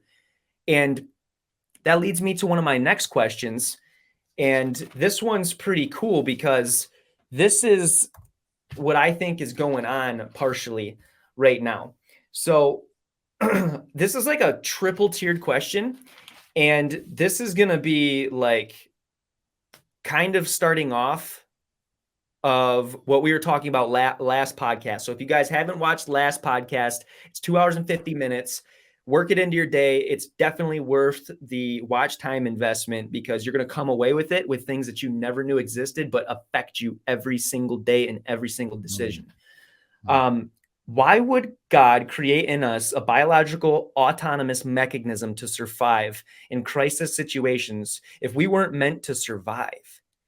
And it's a chain reaction sequence evidenced by increased brain chemicals such as cortisone and adrenaline, controlled by our innate parasympathetic nervous system, or autopilot, that kicks into gear by design from our Heavenly Father, because He created us and He created everything about us.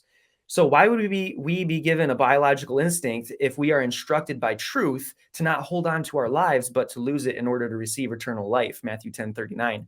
Or don't cling to your life, cling to me, you'll find it. What is the purpose of an instinct created in us by our Creator that attempts to save ourselves when He has already done that for our spirits already, or has always planned it in regards to our ancestors?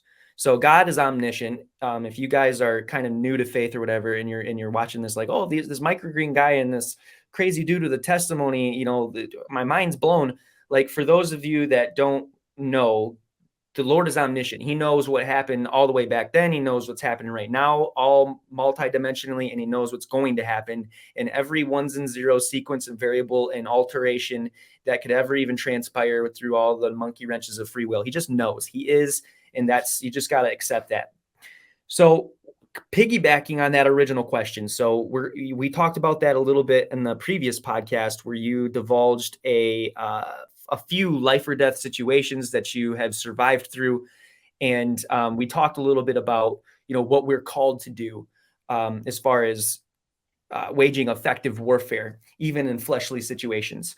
But then that leads me to a question that we both share in common. Why did God give me the intellect, the intelligence, imagination, and creativity to entertain concepts that I'll never know or understand? Reading truth, but not being able to grasp God's omniscient will. Knowing God's story, but not being able to see his vision. Understanding heavenly facts, but not being able to perceive the fullness of knowledge. Understanding God's heart, but never being able to fully dive the depths of his wisdom. Nathan, I feel like this is literally God just qualifying people into New Jerusalem, the new world at this point. I think the hunger that you have is for wisdom, knowledge, understanding. Like you're not the first man to wake up one morning and desire those things and to ask him diligently. He says, he who seeks me will find me. If you seek him with all your heart, you're going to find him. But just, I want to circle back to that in a second. You brought up a point about the self-preservation that man has in it. Like persons on this earth have an instinct to live, like a will to live. And it's a gift of life from us. And it's an image of him that's within us to overcome, to persevere, to preserve what should be extinguished so readily. And I really believe fundamentally, from beginning to end in the scriptures, we are to resist death unless Yahuwah says otherwise. We are to always resist and rebuke death in every circumstance of our lives and the lives of the people around us, because it was not made to be this way. This is not the original design for any of us. None of us were supposed to be given over and to give up our lives as though they are worthless. We are supposed to eagerly contend for the people around us. Like our Messiah literally said, you are going to go do miracles greater than I have done. And you are going to lay hands on the sick, they'll be healed. He says you're going to cast out demons. You are going to raise the dead. And I'm asking sincerely, for how many of you have you ever prayed for somebody who died in your life to be raised from the dead? Like it takes so much of a different mechanism. It literally requires this death to the prefrontal cortex area of the thinking kind of guy, like the rational reasoning, Greco-Roman mindset, cultured version of like scientism, raised religious order of fallacies that I was like birthed into. Like I had to die. It had to die. Because if you start to try to pray for somebody to come back from the dead, you're literally willing to walk out onto this bridge over a chasm that has so separated us from all other things. Like death is this inevitability that is coming for every single one of us. But he put in us a desire to live. And when something comes along that has a contrary lie that says, you should just kill yourself, you should just give up, it's not worth it, you're not worth it. These are those lying spirits. These are those princes of darkness. These are those evil ones who have been sent to steal, kill, and destroy. Those are the main foundational claws of our dragon that we fight against. And so when he seeks to steal, kill, and destroy, we have to rebuke death, because when Yeshua gave up his life as a ransom for many, it said he went down to the innermost portions of the earth and he took captivity captive and he brought forth various hosts of men. He took the keys of death from the devil. And he now has those. He has dominion over death. And so because of that, if we walk in his ways and we do the things that he said to do, he says, this is life, this is death. He says, choose this day, literally in Deuteronomy, the end of Deuteronomy. I'm just going to read this for you because it's so foundational to answer the question of what you're seeking.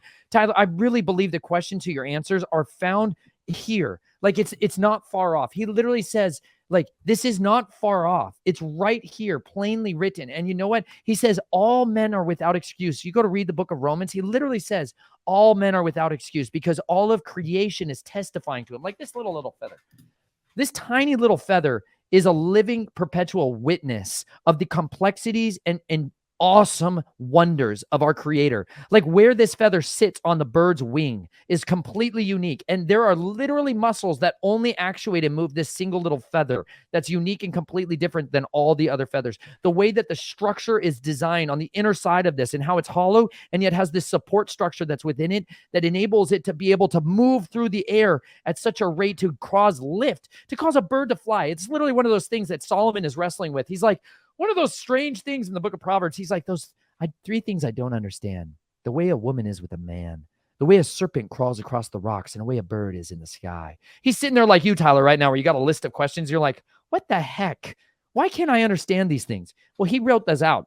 He wrote those things out like you just did right there. Like he took this little pen, right? This feather thing. He wrote those down and he took what was in his mind and he created a word. He wrote it down. You wrote it down and you have now put into paper reality for you. Something that you have a question right now that you're wrestling with. There is one who knows all things. You're saying this word omniscience like you believe it. Omniscience, omnipotence, and omnipotence. Like he's all powerful. He's all knowing. And he has all knowledge contained within him. And it literally says in the book of James that if any of you lacks wisdom, he should ask the Father, and believing, not doubting, any of you, because he will give wisdom to you generously. Now just think about that word that literally is like somebody opening up the floodgates, like somebody who's literally opening up the bottom of the bucket and just pouring it out all over you. He promises you that, Tyler, like he'll give you that wisdom if you seek him, not doubting, because doubt, he's like somebody who doubts is like a ship without a rudder, right? If you've never been on a ship, that means nothing to you. It's like someone who's tossed about everywhere. That is literally the book of James is written to you. This is the stepbrother of Yeshua. Like this is someone who knew the master so intimately well. He grew up with him. Like he grew up with him. And the book of James should be one of those books you commit to memory. I have had 4-year-olds. I challenge people all the time. I'm like, if you quote a chapter of the Bibles, I give you a super nice treasure. Like I'm a literal treasure hunter. I go dig out beautiful crystals and gemstones and sapphires and rubies all over the country. And I give them away to people. I give away knives for people that memorize chapters of the scriptures and swords for people that memorize the books. And I met 4-year-olds, 5-year-olds, and 6-year-olds in one family that all had the first chapter of James memorized. And I was like, what in the world? You know what used to be like? People used to have, when the scriptures were around and being written and encoded and they only had one copy to pass around, they used to memorize it. So children at the age of 5 had the Torah memorized. That's the first 5 books of the Bible. At the age of 9, they had the entire Old Testament memorized. Do you know how powerful of a child that is? Not a child anymore, a man that is, who knows the word that well, verbatim. I'm talking like their life depends on every single word. They literally have been eating that word. That's the potential for children. If you stop looking at them as a liability, like if you raise your children in the Babylonian system, they're a liability. But if you raise them in a rural society and a culture and agrarian society, they are an asset. They are one of your most crucial hands. My 7-year-old child out there, she can take care of raising my twin babies better than a 50-year-old person who shows up at my door and is like, I want to help you. I'm like, you don't even know what food is. You poisoned yourself before you walked in the door. Like you don't even know the basic concept of what reality is because you deny a creator. And therefore it says in the scriptures, according to him, you're a fool. Like you don't even have a basic understanding of who you are, your purpose, your identity, and your calling. But he says, if you earnestly seek me with all of your heart, you will find me. So any of you that is asking these questions, he answers it clearly. Deuteronomy 28. I've got to just drop this just absolute incredible chapter. This is the words of Moses, right? Like the deliverer of all of Israel. He says, and it shall be, if you diligently obey, there's that word again we talked about earlier, the voice of Yahuwah, your Elohim, to guard, to do all his commands, which I command you today, that Yahuwah, your Elohim, shall set you high above all the nations of the earth. And all these blessings shall come upon you and overtake you if you obey the voice of Yahuwah, your Elohim. Blessed are you in the city, and blessed are you in the field. Blessed is the fruit of your body and the fruit of your ground and the fruit of your livestock, the increase of your cattle and the offspring of your flocks. Blessed is your basket and your kneading bowl. Blessed are you when you come in and blessed are you when you go out. Yahuwah causes your enemies who rise against you to be smitten before your face. They come out against you one way and flee before you 7 ways. Yahuwah commands the blessing on you in your storehouses and in all to which you set your hand, and shall bless you in the land which Yahuwah your Elohim is giving you. Yahuwah does establish you as a set-apart people to himself, as he has sworn to you, if you guard the commands of Yahuwah your Elohim and walk in his ways. And all the peoples of the earth shall see that the name of Yahuwah is called upon you, and they shall be afraid of you. And Yahuwah shall make you to have plenty of what is good, in the fruit of your body, in the fruit of your livestock, in the fruit of your ground, in the land which Yahuwah swore to the fathers to give you. Yahuwah opens to you his good treasure, the heavens, to give the rain to your land in its season, to bless the work of your hand. And you shall lend to many nations, but you do not borrow. And Yahuwah shall make you the head and not the tail. And you shall be only on top and not beneath, if you obey the commands of Yahuwah your Elohim, which I command you today to guard and do. And do not turn aside from any of the words which I'm commanding to you today, to the right or to the left, to go after other mighty ones and serve them. And it shall be, if you do not obey the voice of Yahuwah your Elohim, to guard to do all his commands and his laws, which I command you today, that all these curses shall come upon you and overtake you. Cursed are you in the city, and cursed are you in the field. Cursed is your basket and your kneading bowl. Cursed is the fruit of your body, the fruit of your land, the increase of your cattle, and the offspring of your flock. Cursed are you when you come in, and cursed are you when you go out. Yahuwah sends on you the curse, the confusion, and the rebuke in all that you set your hand to, until you are destroyed, until you perish quickly because of the evil of your doings by which you have forsaken me. Yahuwah makes the plagues cling to you until he's consumed you from the land which you are going to possess. Yahuwah strikes you with wasting diseases, with inflammation. Tell me this doesn't sound like every symptom of disease that we see in our culture and our society. With burning, with extreme... Where are you at? Verse 22. Okay, thank you. With the sword, with blight, with mildew, and they shall pursue you until you perish. And your heavens which are over your head shall be bronze, and the earth which is under you iron. Yahuwah makes the rain of your land powder and dust. From the heavens it comes down until you are destroyed. Yahuwah causes you to be defeated against your enemies. You go out one way against them, but flee 7 ways before them. You shall become a horror to all the reigns of the earth, and your carcasses shall be food for the birds of the heavens and the beasts of the field. Yahuwah shall strike you with the boils of Egypt, with tumors, with scab, with itch, from which you are unable to be healed. It's literally cancer, you guys.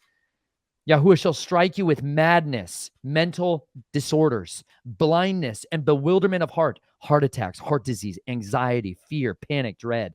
And you shall be groping at noon as a blind man gropes in the darkness, and not prosper in your ways.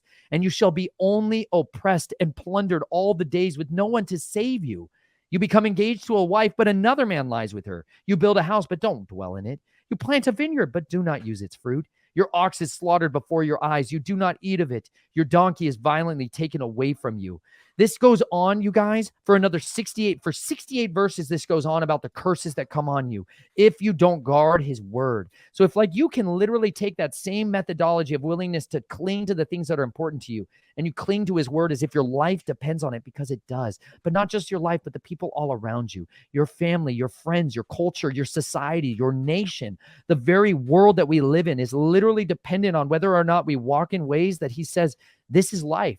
Like the master, Yeshua, he came and he lived out perfectly these words. He showed us as an example. He said, do what I do.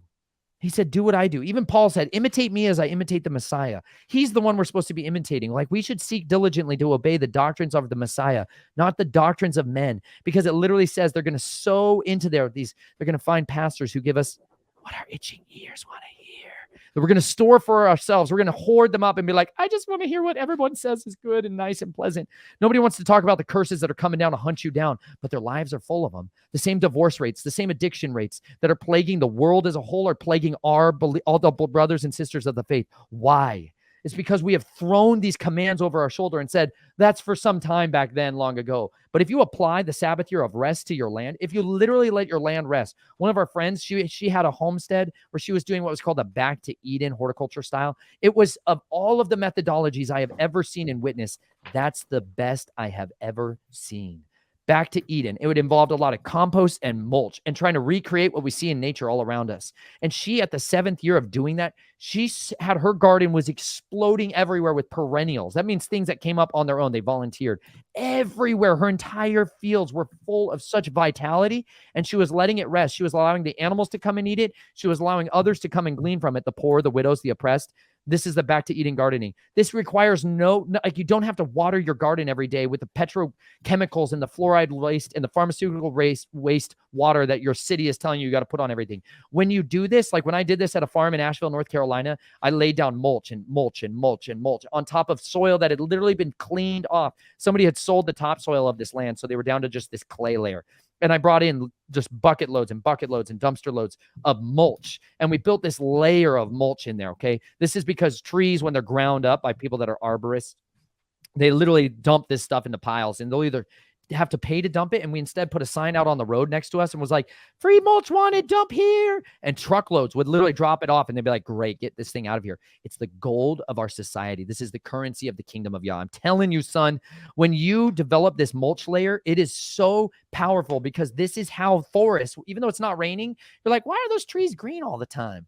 Well, you know what? There's two different things that are going on there. One, they have this incredible diversity of moisture barrier system that will naturally release moisture to the root systems that need it when it's too dry above.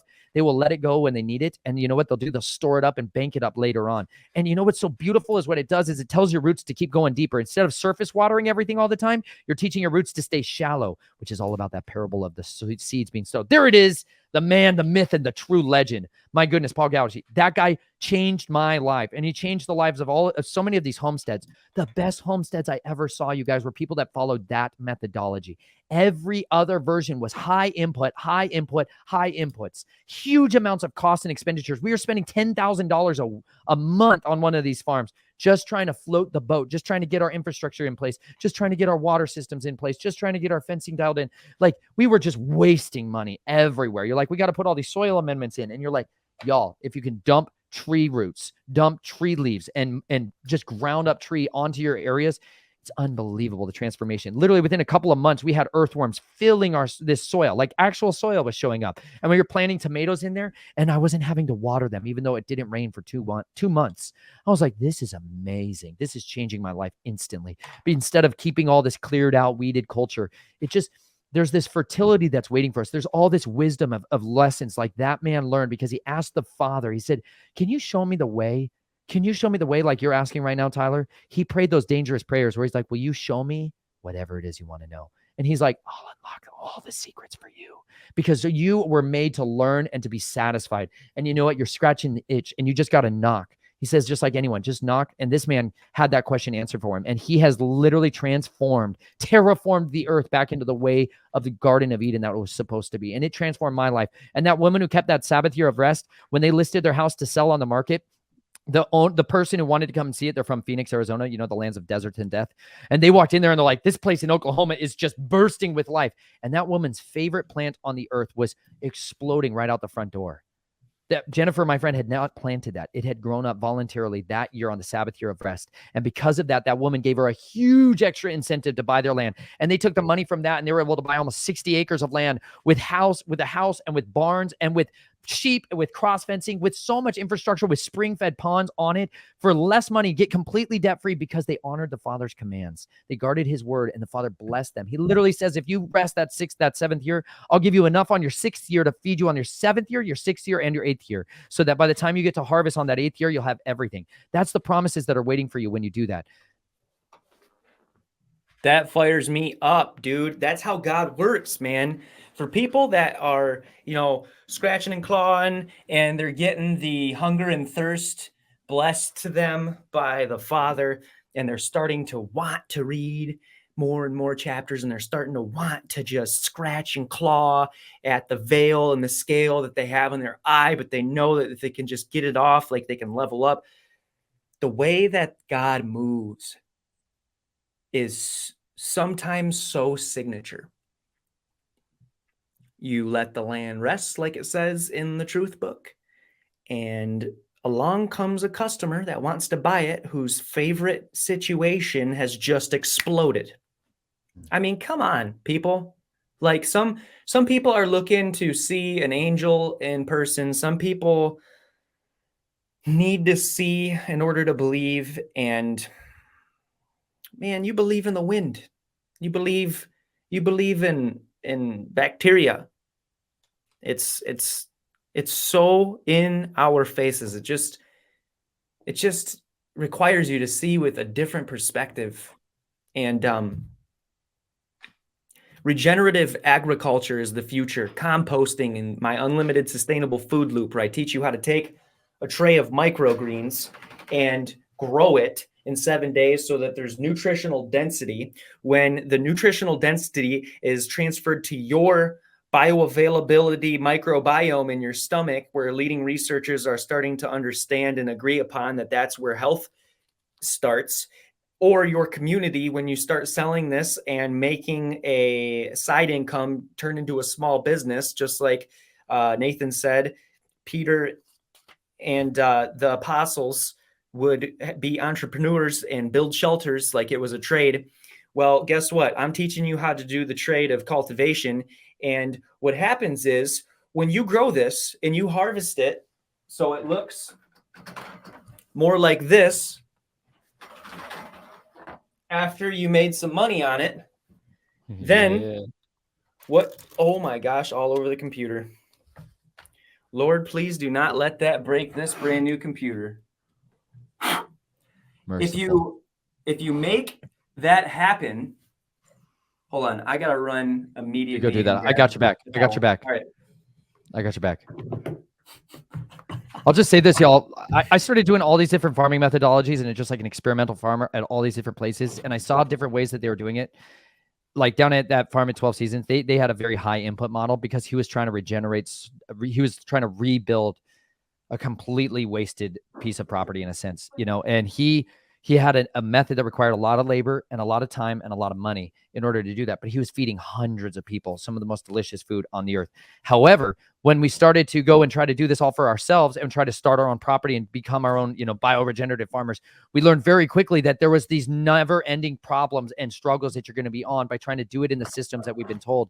But then suddenly, literally, microgreens dropped into my lap, and I began to think about all of the constraints that I had to deal with pests and with weather and with wind and with rain and with mildew and with mold and with all of these complexities of issues when I was trying to produce a product for people that was the most nutrient dense product I could deliver to people on a regular and consistent basis.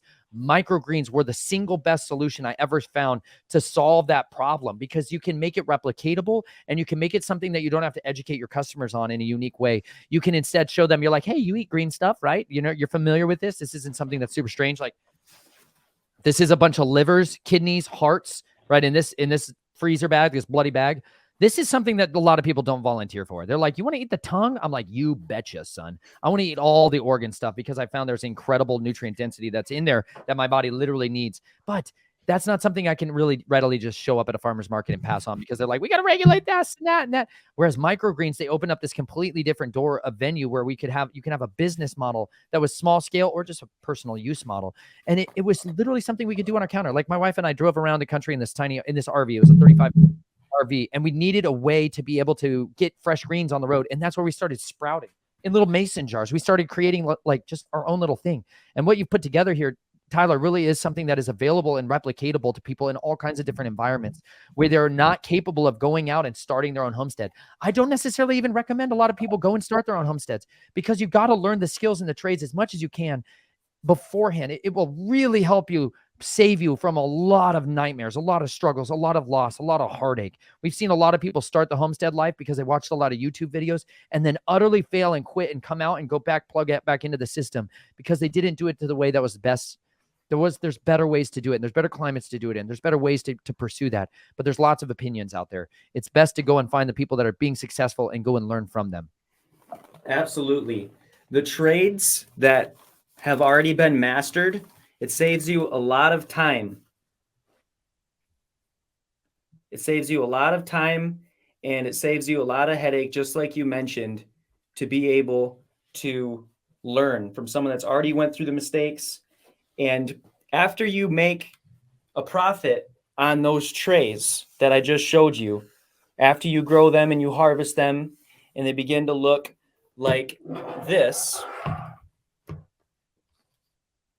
I can't believe I spilled some water on that. But as you guys can see here, like, it's trimmed. It looks like a deforested forest. It's a tiny little food forest.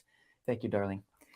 And what happens after this tray is fully exhausted of all of the nutrients. You fed yourself, you fed your family, you fed your community, you made money on it off of your business.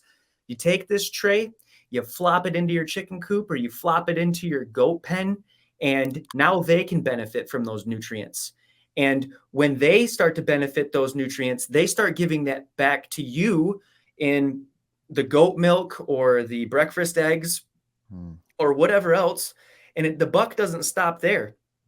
You cycle their eating habits so that they get to pretty much annihilate it all because they love it. It's scrumptious. They understand the inherent value of the nutrition because it's so dense within such a small mass that they will totally annihilate it if you let them. But you just cut them off a little bit and let the microgreen tray sit there with almost all of it annihilated, but not all 100%.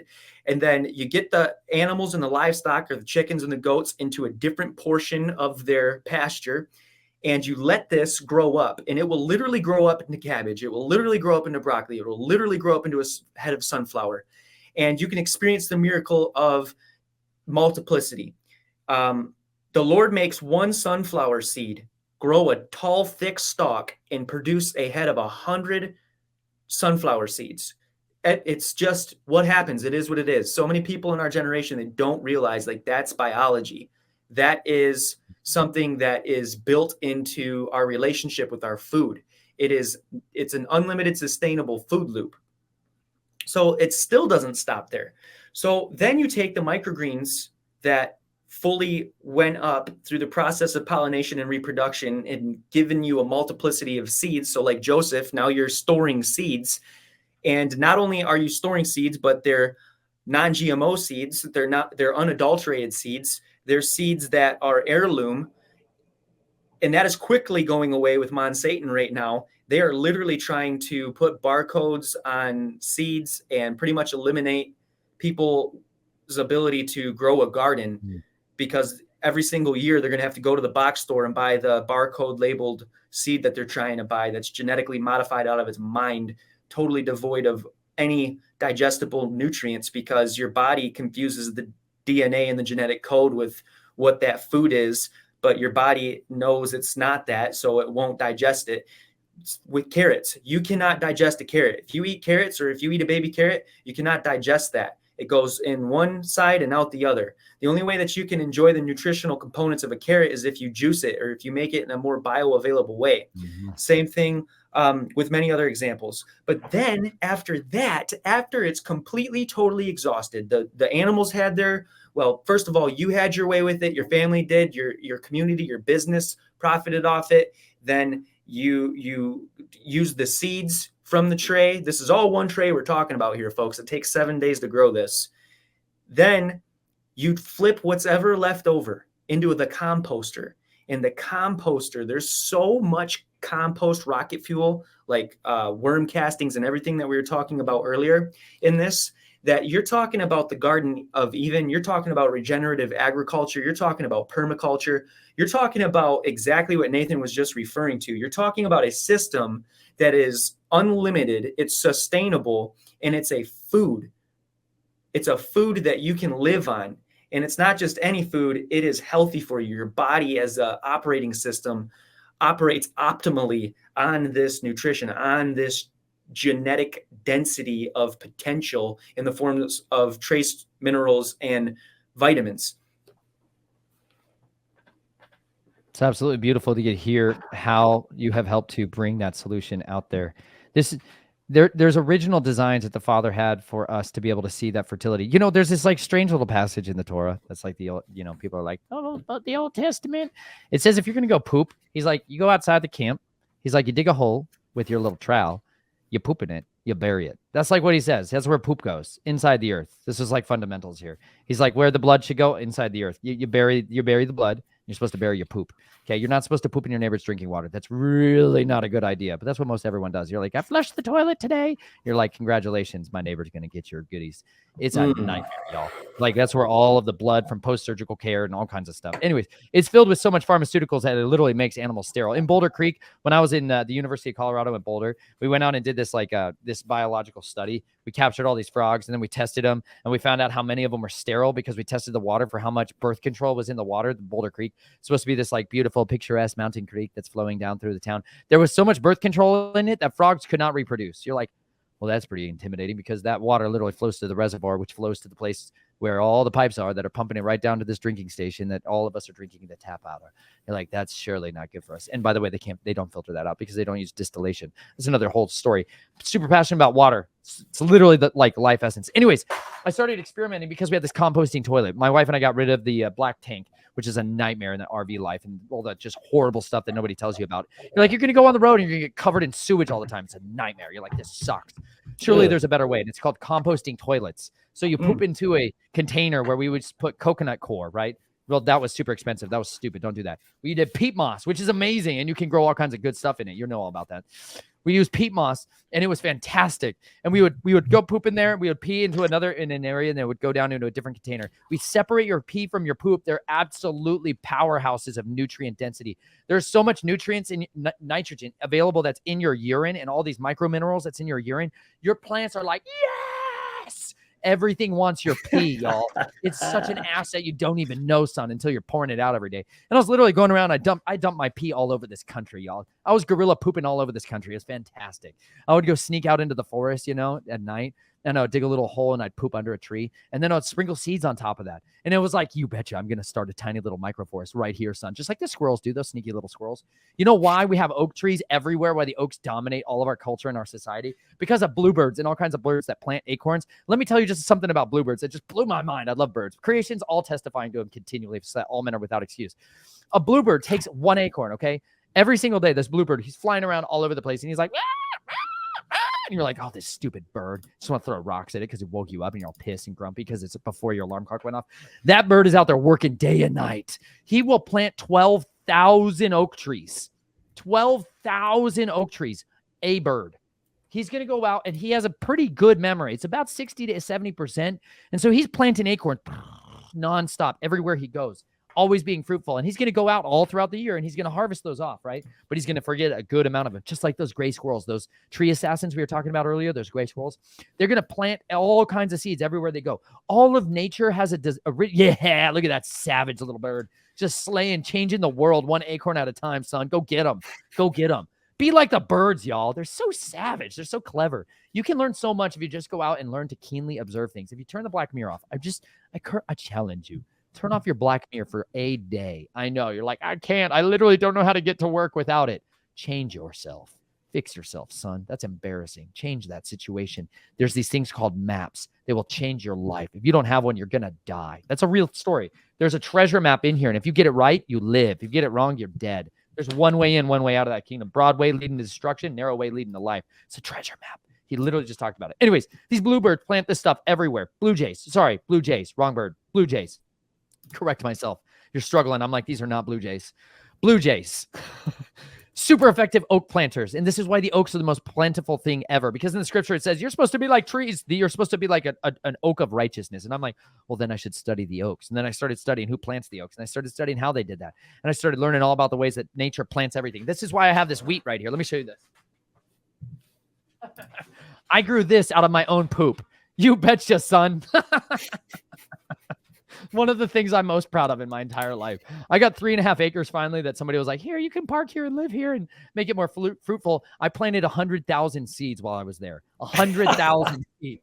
I was super committed. And you know what I did? I took this 5-gallon bucket of my family's poop, and I was eating every kind of seed I could, just swallowing them whole, because there's a lot of things like tomatoes, like I was talking about, those grapevines that are made to just be wild and grow all over everything. If you eat those, or if you eat peppers, they literally are more able to be germinated. Their germination rates go through the roof after they go through your guts. And so then when you poop them out into the ground, they're like, thank you, tiny deer. We love you. They don't know the difference between you and the deer. And so you're like, I got you. So I would plant these polyculture systems, right? I was taking Mark Shepard. He does this incredible walkthrough interview of his farm. And I'll drop a link in here below. But he does this amazing walkthrough on his farm, and he talks about pooping everywhere. And he's like, I'm going to poop every morning, so why not plant some seeds in there as I go? So I was swallowing every kind of seed I could get my hand on. I'm like, I'm going to eat all the elderberries, all the blueberries, all the raspberries. I was just eating everything and then just pooping out nightmares of deliciousness just waiting to happen. You're like, this is super strange. This guy's talking about poop a lot.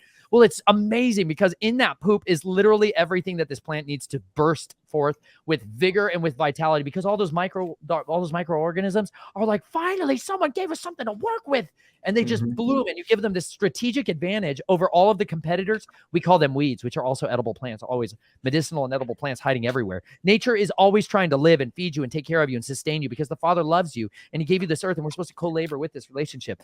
But I started planting wheat on top of all these piles because I was like, I honestly don't know what these things look like when they're growing, and I'm not going to just look up everything. I just wanted to experiment and see what happened. So I started planting wheat berries on top of everything, and then I would see these shoots of wheat coming up, and I'm like, oh yeah, baby! Elderberries are on their way. Huckleberries are on their way. Gooseberries are on their way. Currants are on their way, even though it's illegal to plant currants all over the place. I love doing illegal things that are biblical. You know what I'm saying? You know it, son. Currants are amazing. They'll change your life. Your life currants are credible. It's from an antiquated law that they thought the currants were causing all kinds of blight problems with pine trees. Lame, liars, thieves. You know, the usual, the FDA kind of nightmare people. Check this out, though. I started planting these things everywhere, and I began to see the original design of what the garden was supposed to be about, where what we would think of as waste becomes literally life. Because if you start eating the normal foods that you eat already, if you went out and took that poop and you put it in the ground, you would start to create a permaculture environment around you with the things that you already like to eat that are then climatized and are able to endure the climate, the pests, the disease that are already in your area. You can create new varieties of apples and pomegranates and orange trees and lemon trees and citrus trees if you're down south, or you can create pears and plums that are unique to your area. And this is how you take back this biodiversity instead of this monoculture nightmare that we've been fed as like, this is the solution to save the world. GMO soy and corn and alfalfa. You're going to be all right as long as you eat our GMO black mold known as citric acid in all of your food. It's like, no. We can be diverse people that plant multitudes of seeds in all kinds of different environments. And then we neglect them to see what wants to be there, because I don't want to plant anything that doesn't want to be there. That's like the whole principle I learned along the way. Plant stuff that wants to be there, like this pokeweed. This pokeweed I find everywhere. It's ubiquitous. It's all over this country. And you know what? These little berries, they're beautiful, and they'll dye your clothes all kinds of colorful colors. Look at this. I'm going to dye my finger with this. Everywhere you read this, people are like, it's poisonous, don't eat it. Yeah, until you meet assassins who learn how to deal with poisons. You know what we do? It's called incremental poisoning. You just slowly eat little bits of poison all the time. One of my main go-tos was purple monk's hood. It's because the Jesuits used it all the time, and they're the ones who trains me on that. But you can eat little tiny micro doses of certain things, and you can develop an actual resistance to it. Anyways, pokeberries, if you eat a little bit, like I met a cowboy down in Texas, and he was like, I eat one berry a day. He's like, I didn't start there. But he's like, and then I got to a place where I could eat a handful. And they're like blueberries, okay? But these are the first sprouting spring perennials that come up, and they put out these gigantic green leaves. And if you eat them when they're early on and you boil them in water, you boil it down, you pour that water out, you boil it again, pour that water out, you eat them. They're one of the best little nutrient vegetables that you could ever have. And it's out there everywhere, and everyone hates it. They're like, just kill it with Monsanto. Just kill it with Monsanto. And I'm like, these things want to live. Like, you can't kill them. I've watched the guy, like on this property I'm on, he sprayed it with glyphosate. He's like, I'm going to kill you, son. I'm going to kill you dead. And I watched it all shrivel up for a little while. And like 6 weeks later, it's all like, I have a will to live. And I just realized all of creation is continually testifying that we were made to be fruitful and multiply. Yeah, that's my main passion in life. I never had it always. It's something that has just really exploded. And I really want to do it all. Like I asked, kind of like how we were speaking about earlier, when James says, if you lack wisdom, ask for it and he'll give it to you. And how Solomon did the same thing and he became the most wise person in the world.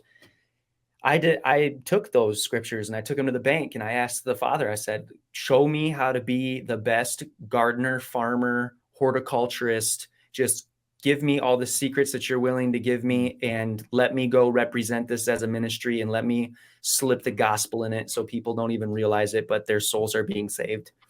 And I've fallen literally in love with microgreens turning into gardens, turning into farms, turning into ecosystems, turning into loops that people can survive off of, but then it evolves and then now it's not surviving off of, because that would be a parasitical relationship. How do we make it a mutual relationship? How do I contribute to the environment around me? How do I empower and take care of what's taking care of me? And when you develop that type of perspective about something as crucial as your food or your medicine, it really becomes a lot more deep than a vegetable garden. It really comes to, are you a man? Are you a provider? Do you have the knowledge to be able to make it? Are you equipped in the ways of earthhood, in the way that you're supposed to toilet? Get it? Toilet.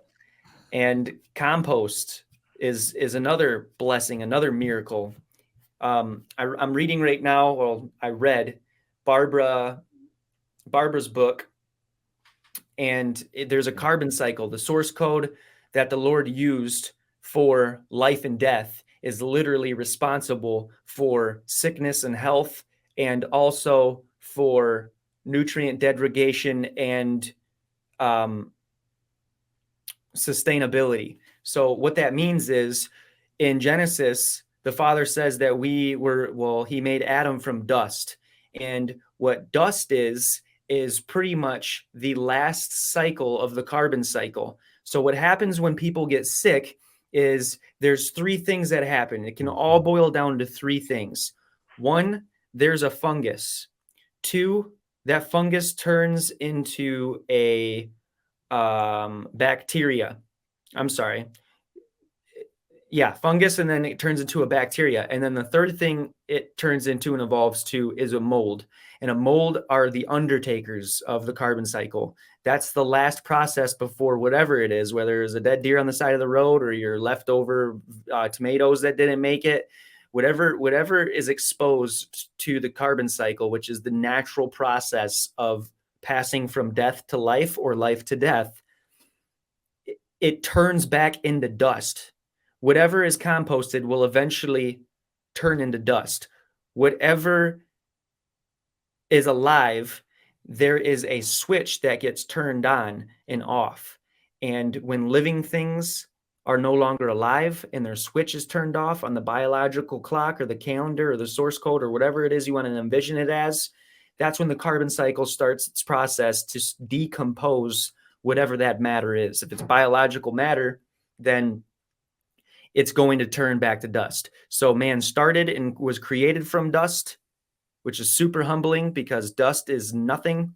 And through the carbon cycle, you live an entire life and then go back to dust when your body is either buried in the ground or, I want to turn into a tree. I want them to put my dead flesh at the base of a tree in a burlap sack. And I want that tree to eat me and use me. And I want people to go visit that tree instead of a tomb. And I want them to see me still growing and still alive and helping that tree. I don't want to be cremated, and I don't want to be a tombstone. That's what I want to be. And it all speaks to my passion for understanding how we relate to our environment and our food and the medicine and the carbon cycle and the decomposition, and how to utilize that information and that knowledge that's been hidden from us on purpose, because it's everything. It's how you sustain a family. It's how you make more families. It's how you provide for entire systems of the way followers. It's everything. You eliminate the cloth in your wallet and food becomes the ultimate currency, because without those essential items of food and water and air, who cares about money? Who cares about gold? It comes down to food. It comes down to water. It comes down to knowledge to be able to use those things without killing yourself. Again, there's an order to everything. And then it comes down to tools, simple tools, or even complicated tools that make your life in that knowledge, exercising that knowledge, more utile, more effective, more efficient. And when you get there, when you finally get there and you arrive to that conceptual conclusion, you look up and you look around and you realize that you're a homesteader. You realize that you're living off the land. You realize that you don't need a system to hold your hand anymore. You don't need a black mirror to teach you how to do it. You don't need the false confidence that this society is offering you through its broken system. You don't need nothing. You just need those people who are around you that are going to help you with that. And you need the knowledge in order to pull that off. And when you have all those things and they come together, you're looking at the brothers and sisters. You're looking at the way that it's supposed to be. And it's a direct opposition to what it is we have been subjected to in the world that we live in, through the technology and the convenience and the commodity that we call society that we live in right now. You absolutely just hit it on the head in describing what this is supposed to be like. What was the original intent and design? I just dropped in the chat for you a video. If you can click that YouTube link and pull that up, you see if you can go to the 1 hour, 42 minute mark. This is from a conference that a guy named Mark Shepard did. And he has a farm in Wisconsin that is adding them to create a new vision for the family farm. The lessons you'll learn today are all real. If you go to the 1 hour and 42 minute mark, he describes and articulates the transition from rock to ancient forest and how that dynamic takes place and how it is so reflective. If we can observe nature and imitate don't do that, you bum. Yes. Okay. Let's watch this for a second. There we go.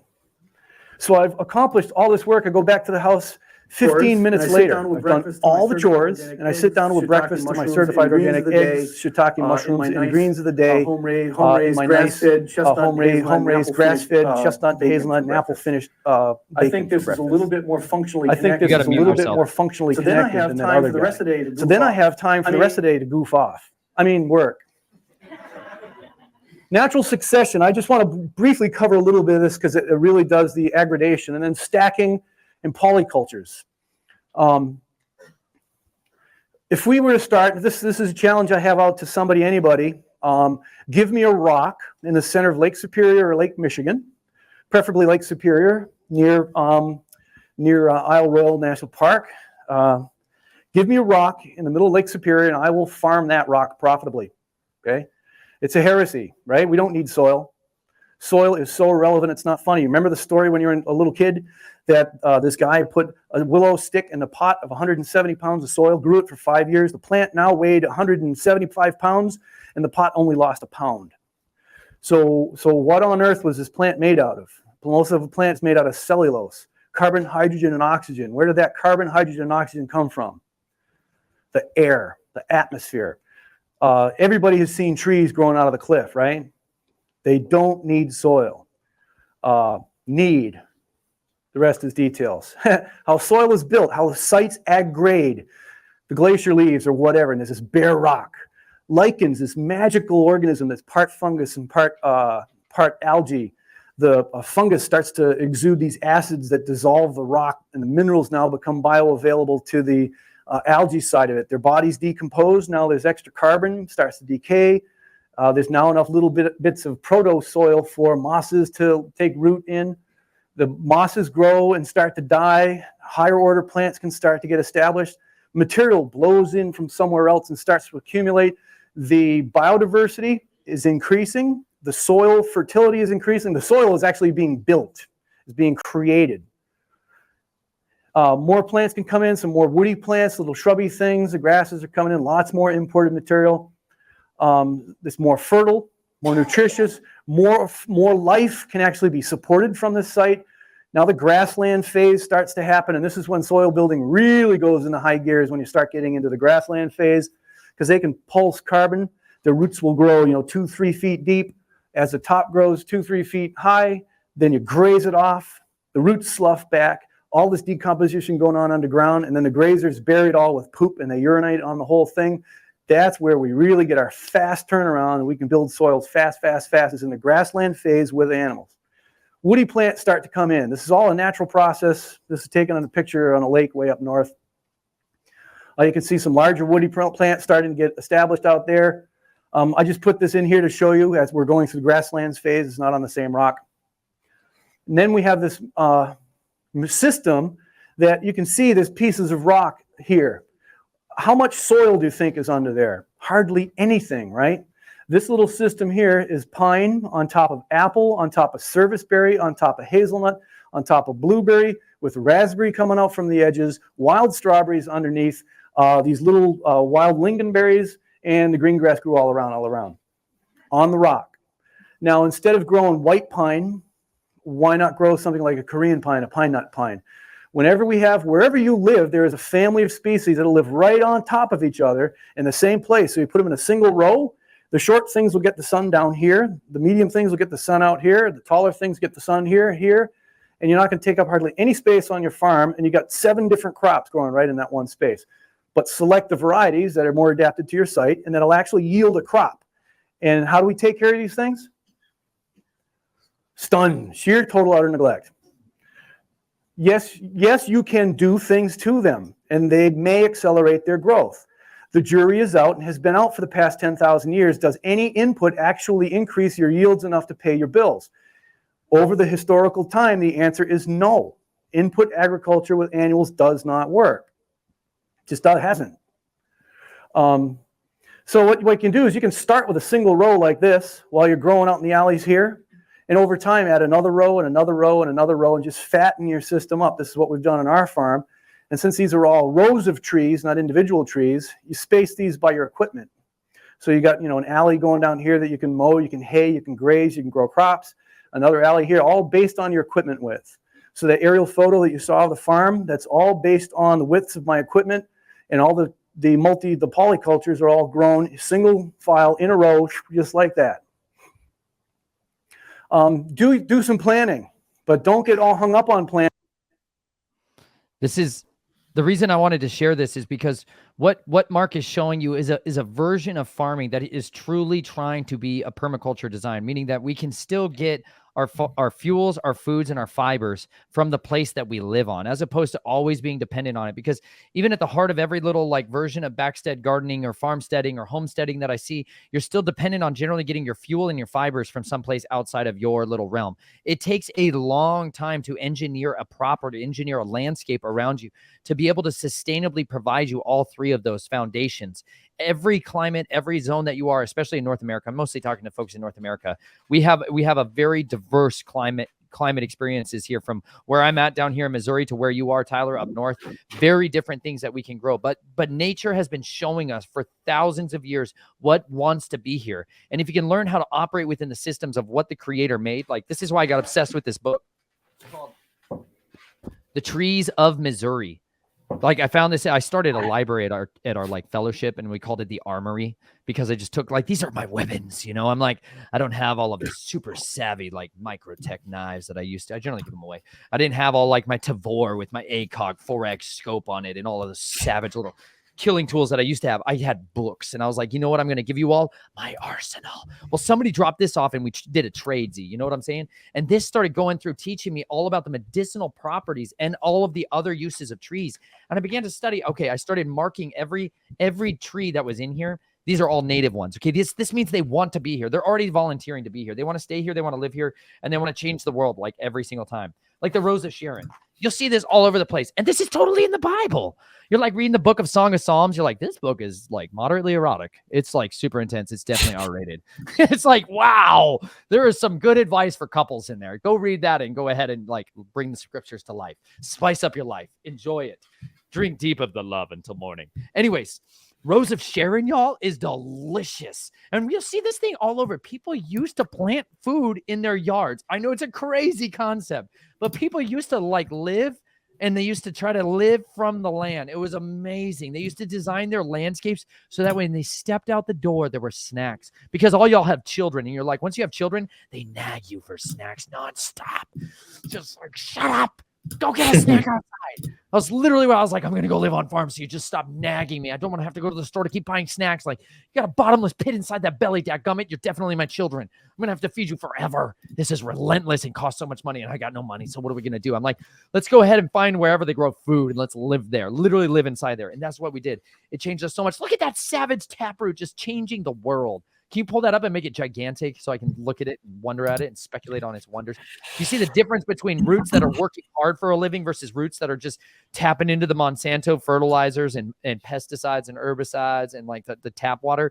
That other root system that he showed there is reaching deep, son. Because if roots will drive down deeper, like these roses of Sharon, like on these perennials that have been sheer, totally, utterly neglected for generations, you can still tell, like when I walk around the forests, I can find out where people used to homestead out here because I'll find roses Sharon planted there. People have always planted these in their driveways, in the places they go in and out because they're beautiful and they bloom and their flowers are delicious. Almost every flower is edible. Just tuck that away. It literally might save your life. But if you see the difference here, oh, that's so cool. They did a cutaway between two different root systems and different conventional versus non-conventional farming. That's awesome. Good treasure hunting. Anyways, like, let me just read you the medicinal properties of Eastern witch hazel. Okay, this is like one seed. You can plant one seed of this and terraform your society. This is medicinal uses. The twigs, leaves, and bark are the bases of witch hazel extract, which is included in shaving lotions, in many medicinal lotions for bruises and sprains. Native Americans used this plant profusely. They applied the bark to skin tumors. That's cancer, by the way. Just saying. This book says that Native Americans used this to treat skin cancers, like lymphoma. You know what I'm saying? They didn't have to go to some urologist. Or not urologist, excuse me. Some cardiologist, gosh dang it, the word escapes me. A white robe priest who said that this is the way that we can cure you. You can trust us as long as you cut the check and pay it out to me. Anyways, Eastern witch hazel, it said they used this to deal with skin inflammations. Inner bark was used as a treatment for irritated eyes, and they chewed the bark to freshen their mouths. You don't need Listerine, y'all. You need Eastern witch hazel twigs. It's changed the world. Anyways, a boiled solution was rubbed on the legs of young athletes to keep them limber. It was also used to treat a lame back. This is just witch hazel, okay? This is one book that has hundreds of trees in it that are native to my area that want to be here, meaning I don't have to try to make them be here. They'll volunteer and they're going to stay here, and I won't have to work on them. This is one of my favorites of all time, which is the honey locust. You'll see this everywhere. People like to plant it in parking lots and in like subdivision and housing divisions because it'll grow anywhere, basically. It's like a desert tree and it grows thorns, and it's got these little tiny leaves that are nitrogen fixing, meaning it grabs nitrogen out of the air and it puts it into the body of the plant. So if you want to add nitrogen to your soil, this is one of those miracle plants that does it. And the pods of it, honey locust, yeah, son, get you some. They literally taste like honey. Just get this for a second. You know those little stupid plastic straws you buy at the store because your children nag you and they're like, I want that honey stick. I want that honey stick. They put it at eye level to program you so your children's nag you. Dadgum industrial psychologists ruling the world. They know poison is waiting for you. That is a honey locust pod. And inside there is literally 60% sweet, savory, sugary honey. Now, a lot of the ones that you find around you in your neighborhoods are probably dried up because that plant is in utter despair because nobody cared about it to pee on it or poop under it. Dadgummit. If you go pee and poop under that thing, it'll change its life. Now, sheep go crazy for those. That used to be what we would call fodder. Storage. They would store up and go and collect that. Like right now, they're dropping everywhere. If I was shepherding sheep like I was down in Texas, I would be collecting those and filling storehouses with them because during the winter months, I can feed that to my sheep, which are all growing little baby lambs inside their bellies. Those literally would provide them the nutrients, and they go crazy for it instead of like giving them GMO alfalfa pellets that swell their bellies up and bloat them and they swell over. They literally, they're like, go to the farm store. They got all kinds of stuff for your sheep. It's got farm pellets. They're like, here, give this to your sheep when they're hungry. You feed it to them and they swell up and die. You're like, what the heck? And they're like, well, yeah, you can't give it too much. And you have to make them enough water when they drink it because you're literally feeding them. It's like somebody just gave you fiber, just massive quantities of fiber, insoluble fiber, and you're bloated and you're going to die. That's literally what happens because they can't burp. There's a lot of animals that can't belch, like a horse. A horse will die if it gets too much air in its stomach. It'll twist and it'll die. There's some really cool things about animals, but this has this medicinal use that literally saved my throat last year because I talk at a rapid rate, right? I get going. And when I'm living in community, I would never stop. It says the pods were once made into a tea to treat indigestion, measles, inflammation of the lungs, and the inner bark tea with sycamore bark was once used for hoarseness and sore throats. Man, this is something that people disregard as absolutely worthless. Look up the sycamore, which is another biblical tree. I just started looking up every tree in the scriptures and typing medicinal use. Every one of these trees that were around me, I'd take this plant, picture this app. It was called Picture This. I would take this app out and I'd identify the tree around me. And then I would take the name of that tree and I would look up medicinal uses. And then I would collect what it said. If it was the inner bark, if it was the outer bark, if it was the leaves. Yes, son, get you some, bro. Yes, this is so savage. I love that you do this. It's deadly, y'all.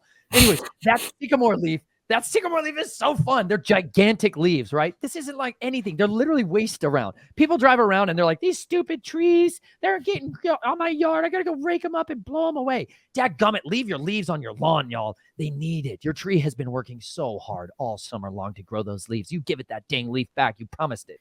Anyways, if you combine the inner bark of that honey locust and with the sycamore and my other favorite, which is oak, literally the symbol for medicine before it was the rod of Hermes and these hermetic priests that everyone's bowing down to and giving all of their lives, these sorcerers.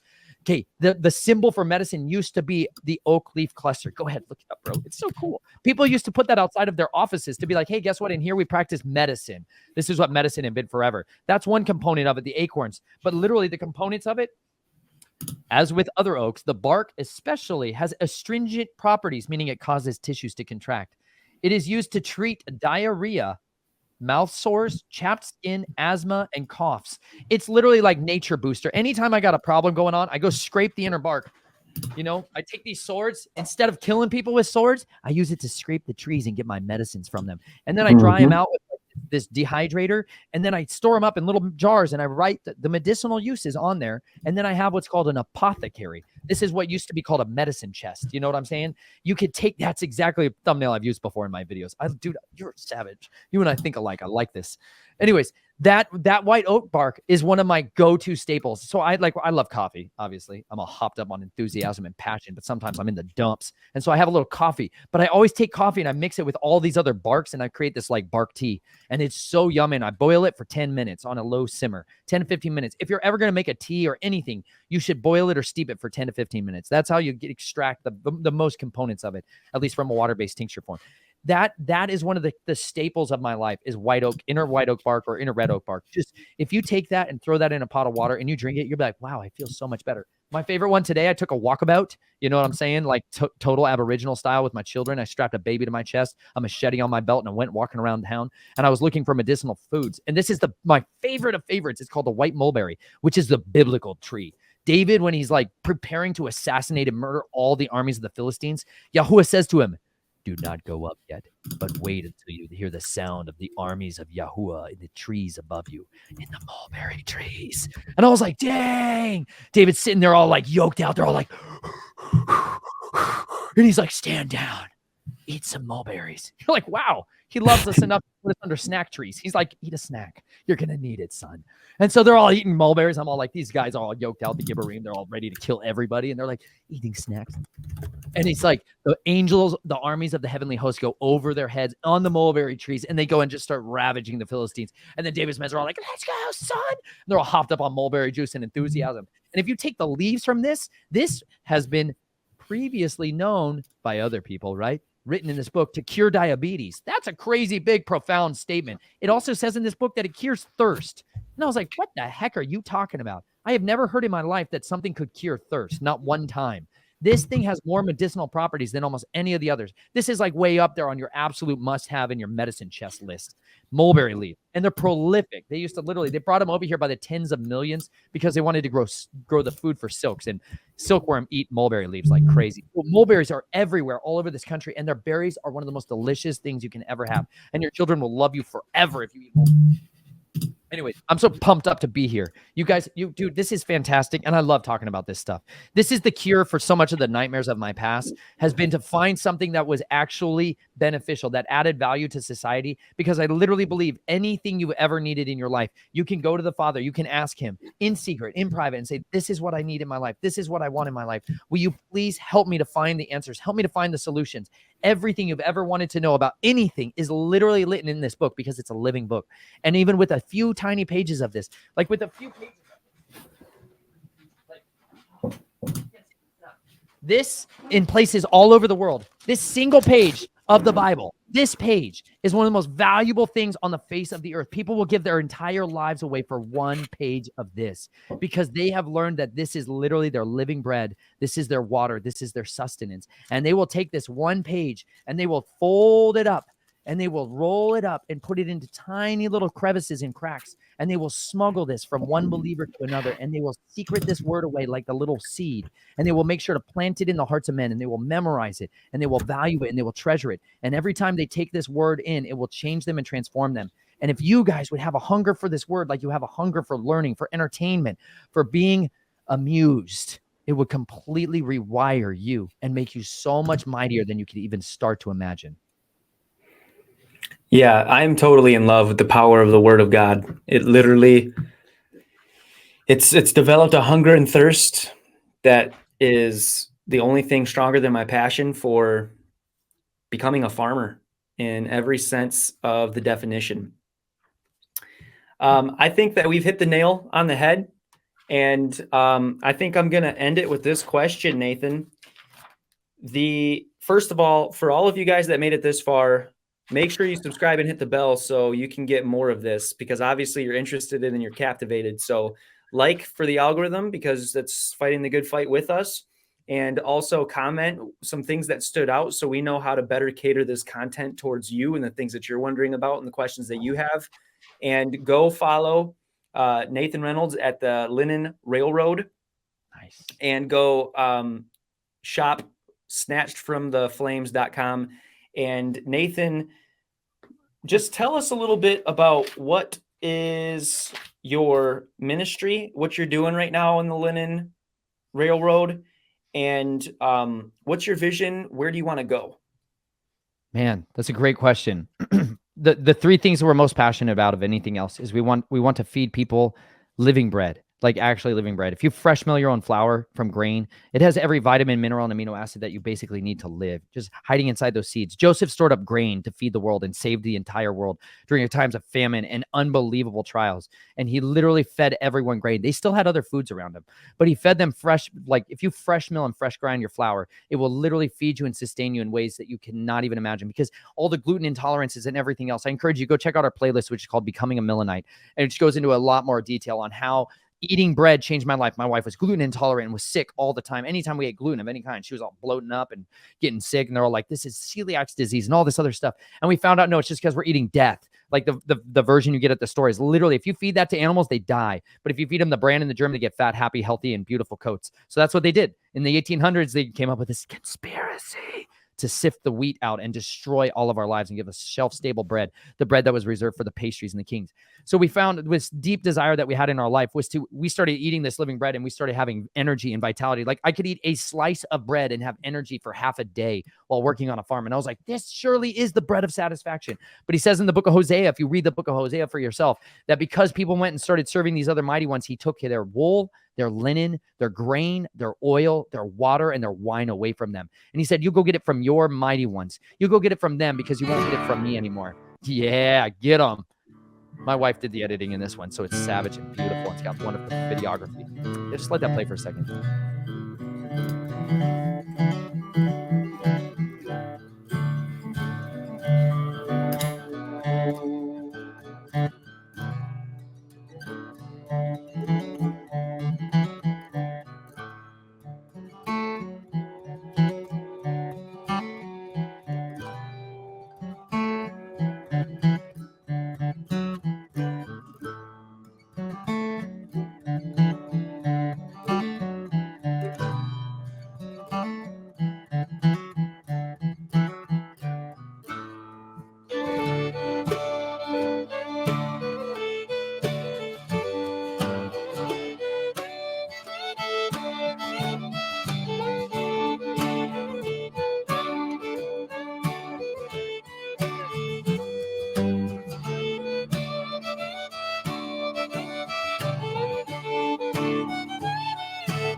Welcome to the first ever edition of Becoming a Millenite.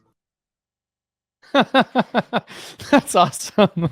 I haven't seen that in a while. That's when we were living in the driveway of someone that we could spit on their drive. Like we were spitting distance close with those people on that homestead in Nashville, North Carolina.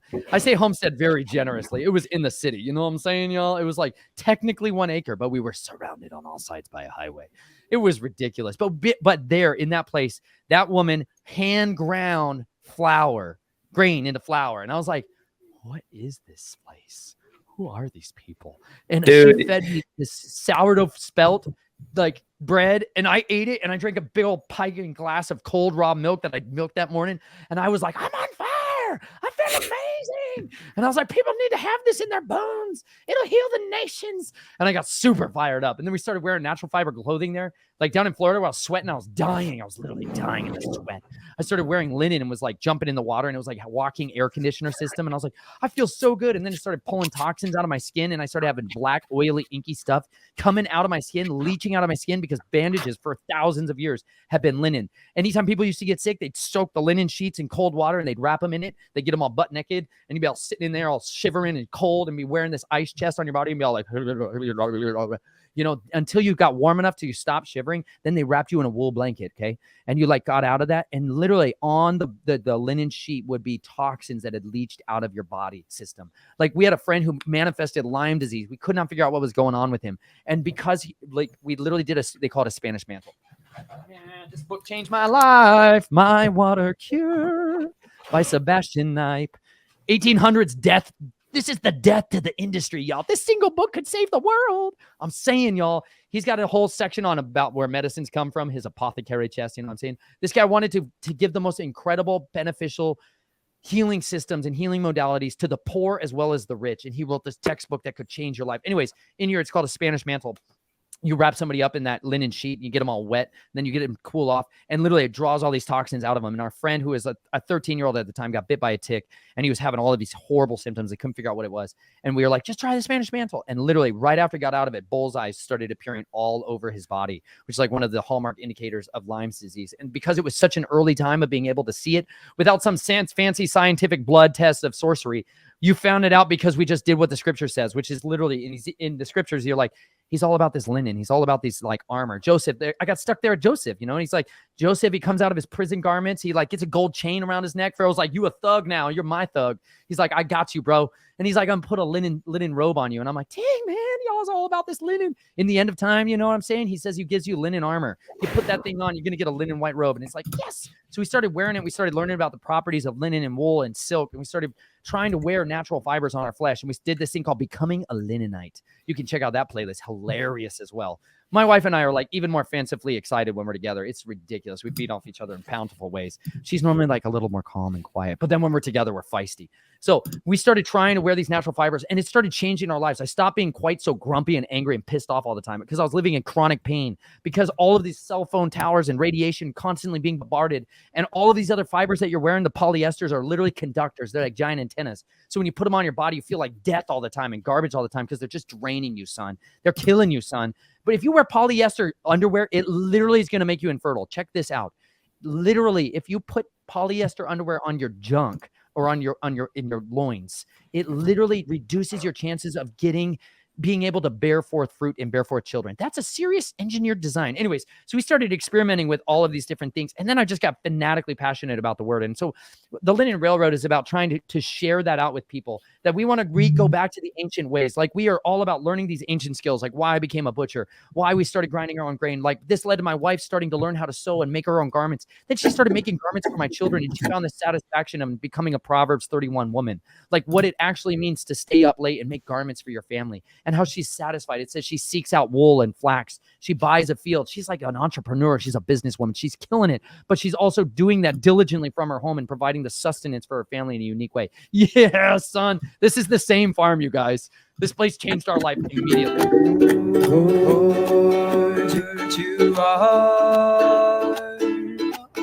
You are my linen garment I put on.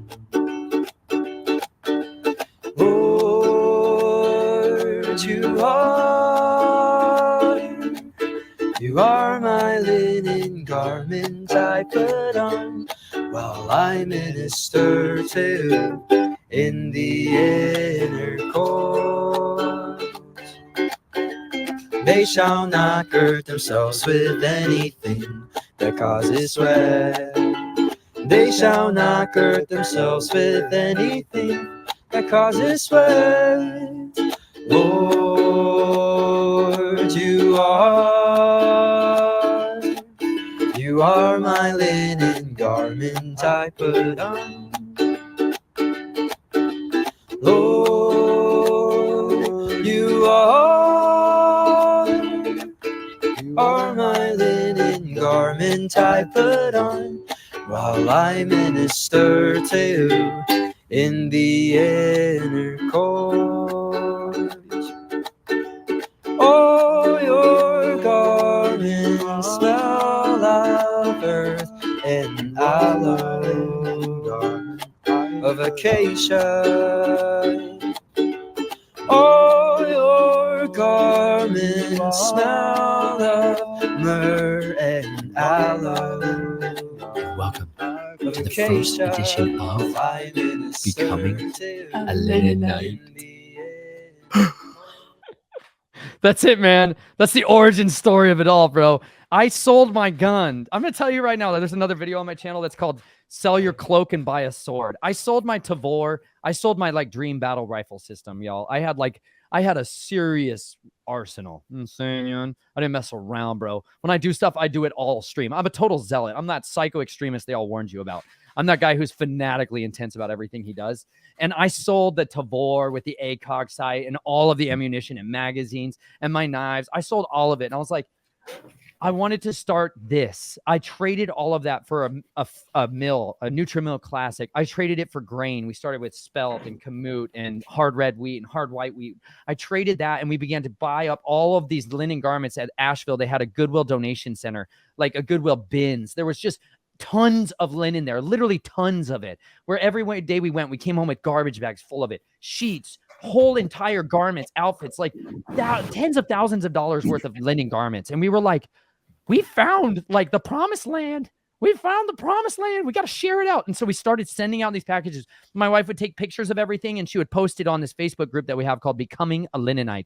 And we had this Becoming a Linenite buy, trade, and sell and donate group where people were exchanging linen, because I'd be like, I'm a XXL. Does anybody have anything else? Because I can't find that size. And then someone's like, well, I'm only a small. So you want to do some tradesies? So we're all about that, man. We're all about those gray economies. Remember what I'm saying? This is how we fight the kingdom of the dragon.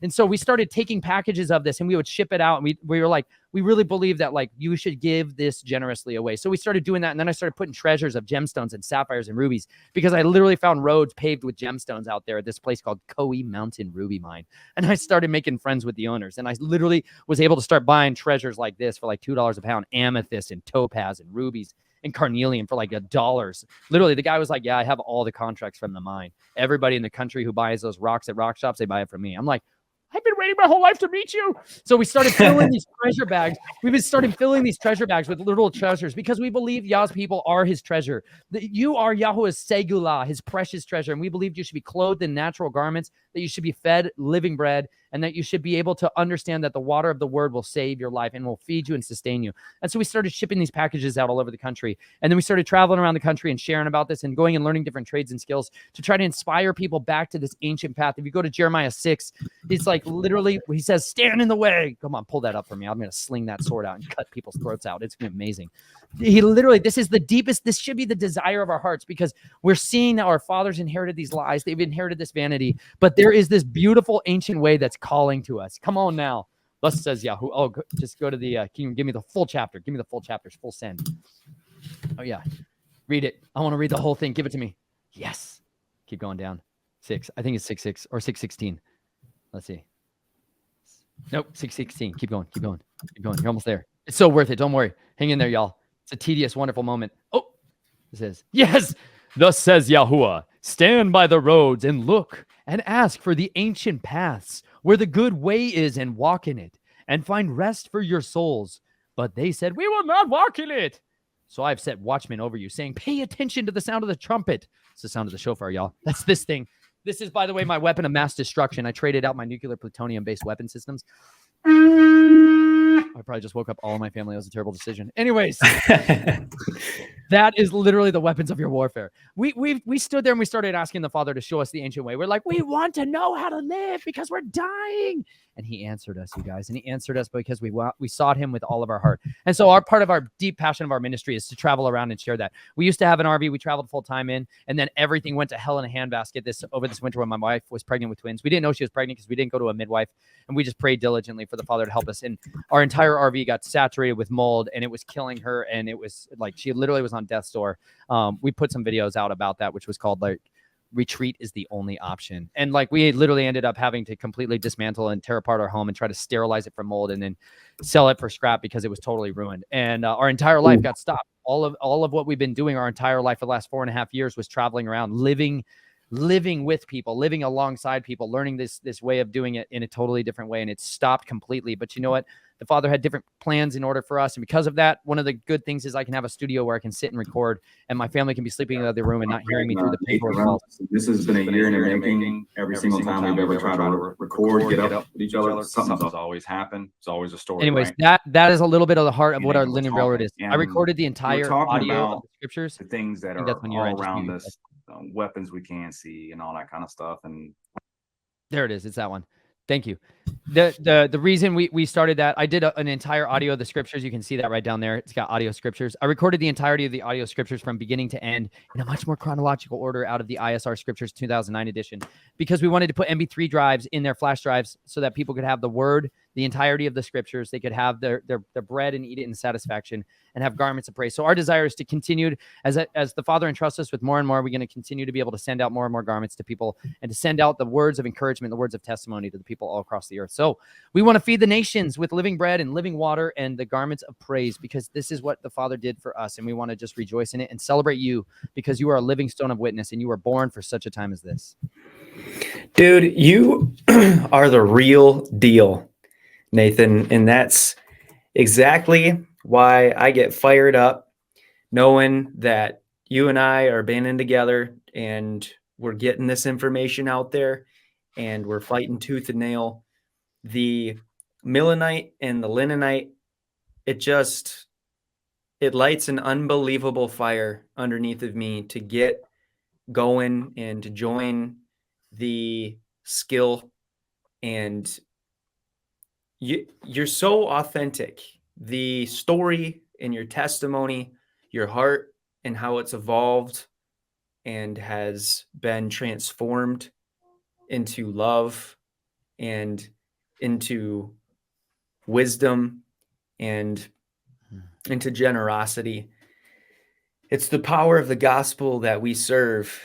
And you are standalone the greatest example of how to discover that faith and live that faith out, and to truly be the hands and feet of our Messiah and truly activate that great commission that he gave us to go out and do something, anything, let alone exactly what the Israelites did and exactly what our Father instructed us, and utilize not the systems way to come about solutions, but to utilize our Father's instruction.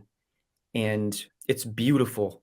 It's such a beautiful thing what you've done and what you've accomplished. And I cannot wait to join you in becoming a Linenite and a Millenite. And I just can't wait until I forge my first blade. I can't wait until I milk my first cow. I can't wait until I shear my first sheep. I can't wait until I ride a horse bareback. It's something that I'm so passionately in love with, and it's something that is so intravenously connected with the truth, the only truth that this world will ever have, the only hope that people will ever profit from in the way of benefiting their current situation or hopelessness. And it's so nice finally in my life to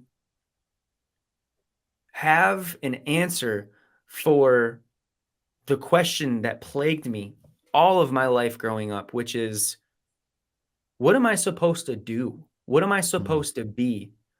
How come every job that I work doesn't work out? How come I don't fit in? How come I'm different? How come I'm really good at making friends, but the friendships are never worth anything? And this is the answer. The answer is because if you try to live a life that is anything but focused on truth and the hope that's in that truth, then you're wasting time. You're turning your gears over. You are robbing yourself of progress. And all it takes is you to realize that you're a person. You're literally like, think about just for a second, like move your fingers in front of your face. Realize that that's not you doing that. Your flesh and ligaments and bones move. So you are more than just the muscles. You are more than just the bones. You are more than just the ligaments and the tendons. Like, you just have to stop and think in your day. I don't know if you're watching this while you're driving. I don't know if you're binge watching this. I don't know if you're just clicking around the chapters on things that you're interested about. But if you're hearing this, you need to understand that you are more than your bones and your muscles and your ligaments and what you see in the mirror. You're more than that. You have to be. And it takes a certain depth of thought to arrive at that conclusion on your own. You have to get past the surface level thinking. You got to get past the, what's going on in my life. You got to get past what are my plans for the day. I got to get in my truck. I got to go grocery shopping. I got to do this errand. I got to make it in bed early for work. You got to get past that. And you just got to freaking wake up for a second. And you got to realize that there's a spirit in you. There's a soul that is your identity. It's your personality. It is what puts forth motion and texture and customability to the mechanical muscle mechanisms that carry your person around in this reality that you perceive with your five senses. And once you understand that, now you've broken the surface level and now you understand that you are more than what you thought you were, you need to chase after whoever that is. You need to chase after whatever that means to you, or what kind of questions arise when you think about that. Because as you chase that down and you begin to truly understand who it is that you are, you're going to find yourself unbelievably back against the wall, cannot explain your way out of it, that there is a creator. Because you can't evolve this way. It's too complicated. It's too precise. We live too close to the sun and far away from the sun at the same time. And there's just too many things that prove that you are created and that there is a creator.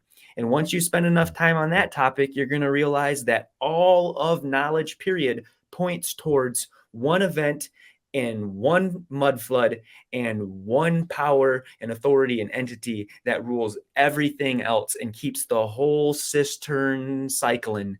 And once you come to grips with that, you realize that there's actual instruction manual on how to digest that and how to use that in your life. That's when you're going to start to experience hope. And that's when you're going to start to experience truth. And that's when you're going to start to experience peace.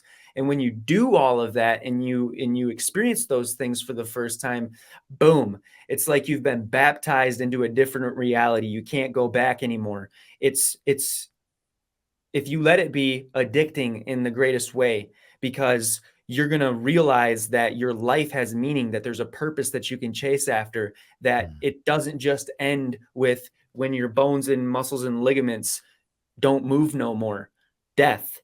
It doesn't just end with that. When you realize that you're living for more than what you were afraid of this whole time, that's when you become a powerful person. That's when you become awakened in the spirit of what it is that I'm even talking about right now. And when you have that moment, you go from a fish that's swimming to the slaughter in the same direction as every single other person that was like you before you looked in the mirror and knew exactly who you were, and you turn and you go against the grain and you start to swim upriver. And then when you do that, people are going to notice, and they're going to definitely probably persecute you because everybody else is going this way, and it's the cool thing to do, and it's the popular and accepted thing to do. But when they see your fish fins thrash in the water going upriver, they're going to ask a question, and that's you scattering that seed. And when you scatter enough of them seeds and you do your due diligence, the Lord's going to send the rain. He's going to germinate those little buds of hope and faith and belief and everything that you just experienced to get yourself swimming back up that river for them in their lives. And it's a chain reaction. And that's what we're doing. We're doing that right now.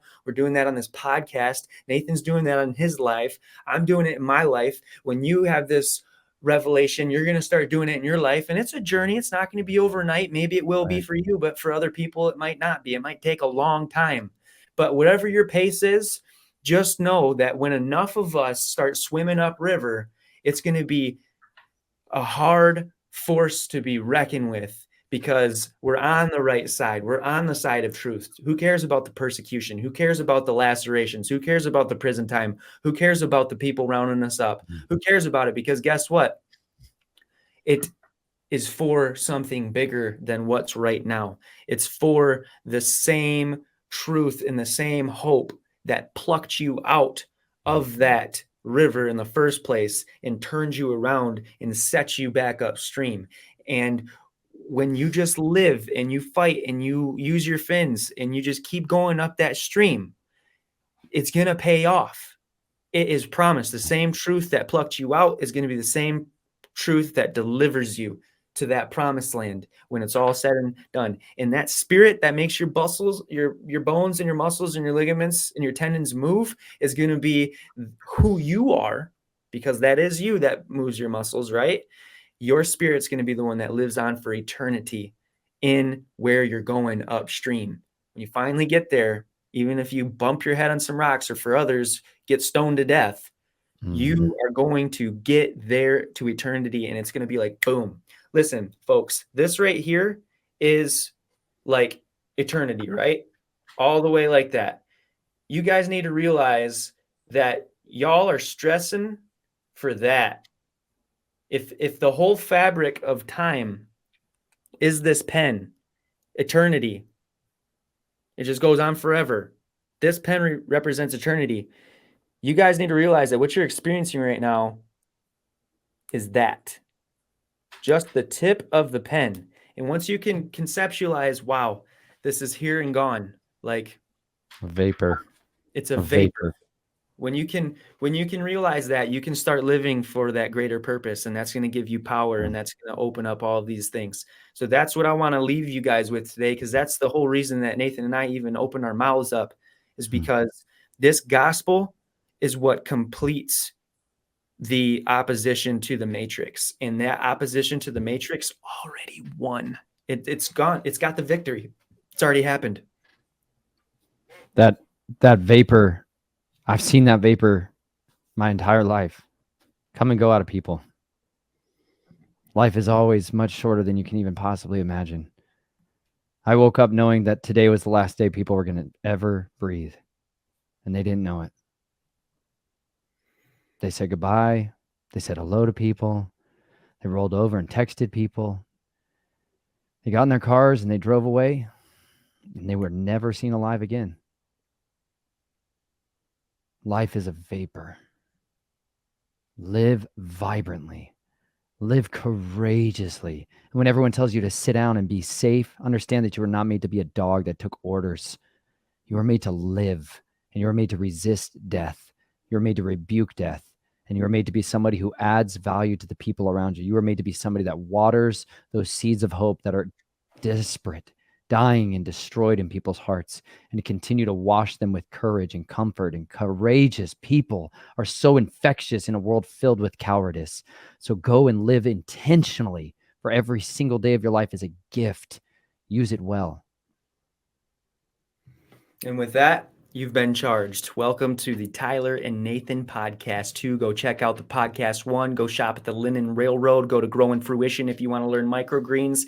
You have been entrusted, you have been charged, and you have been put on notice.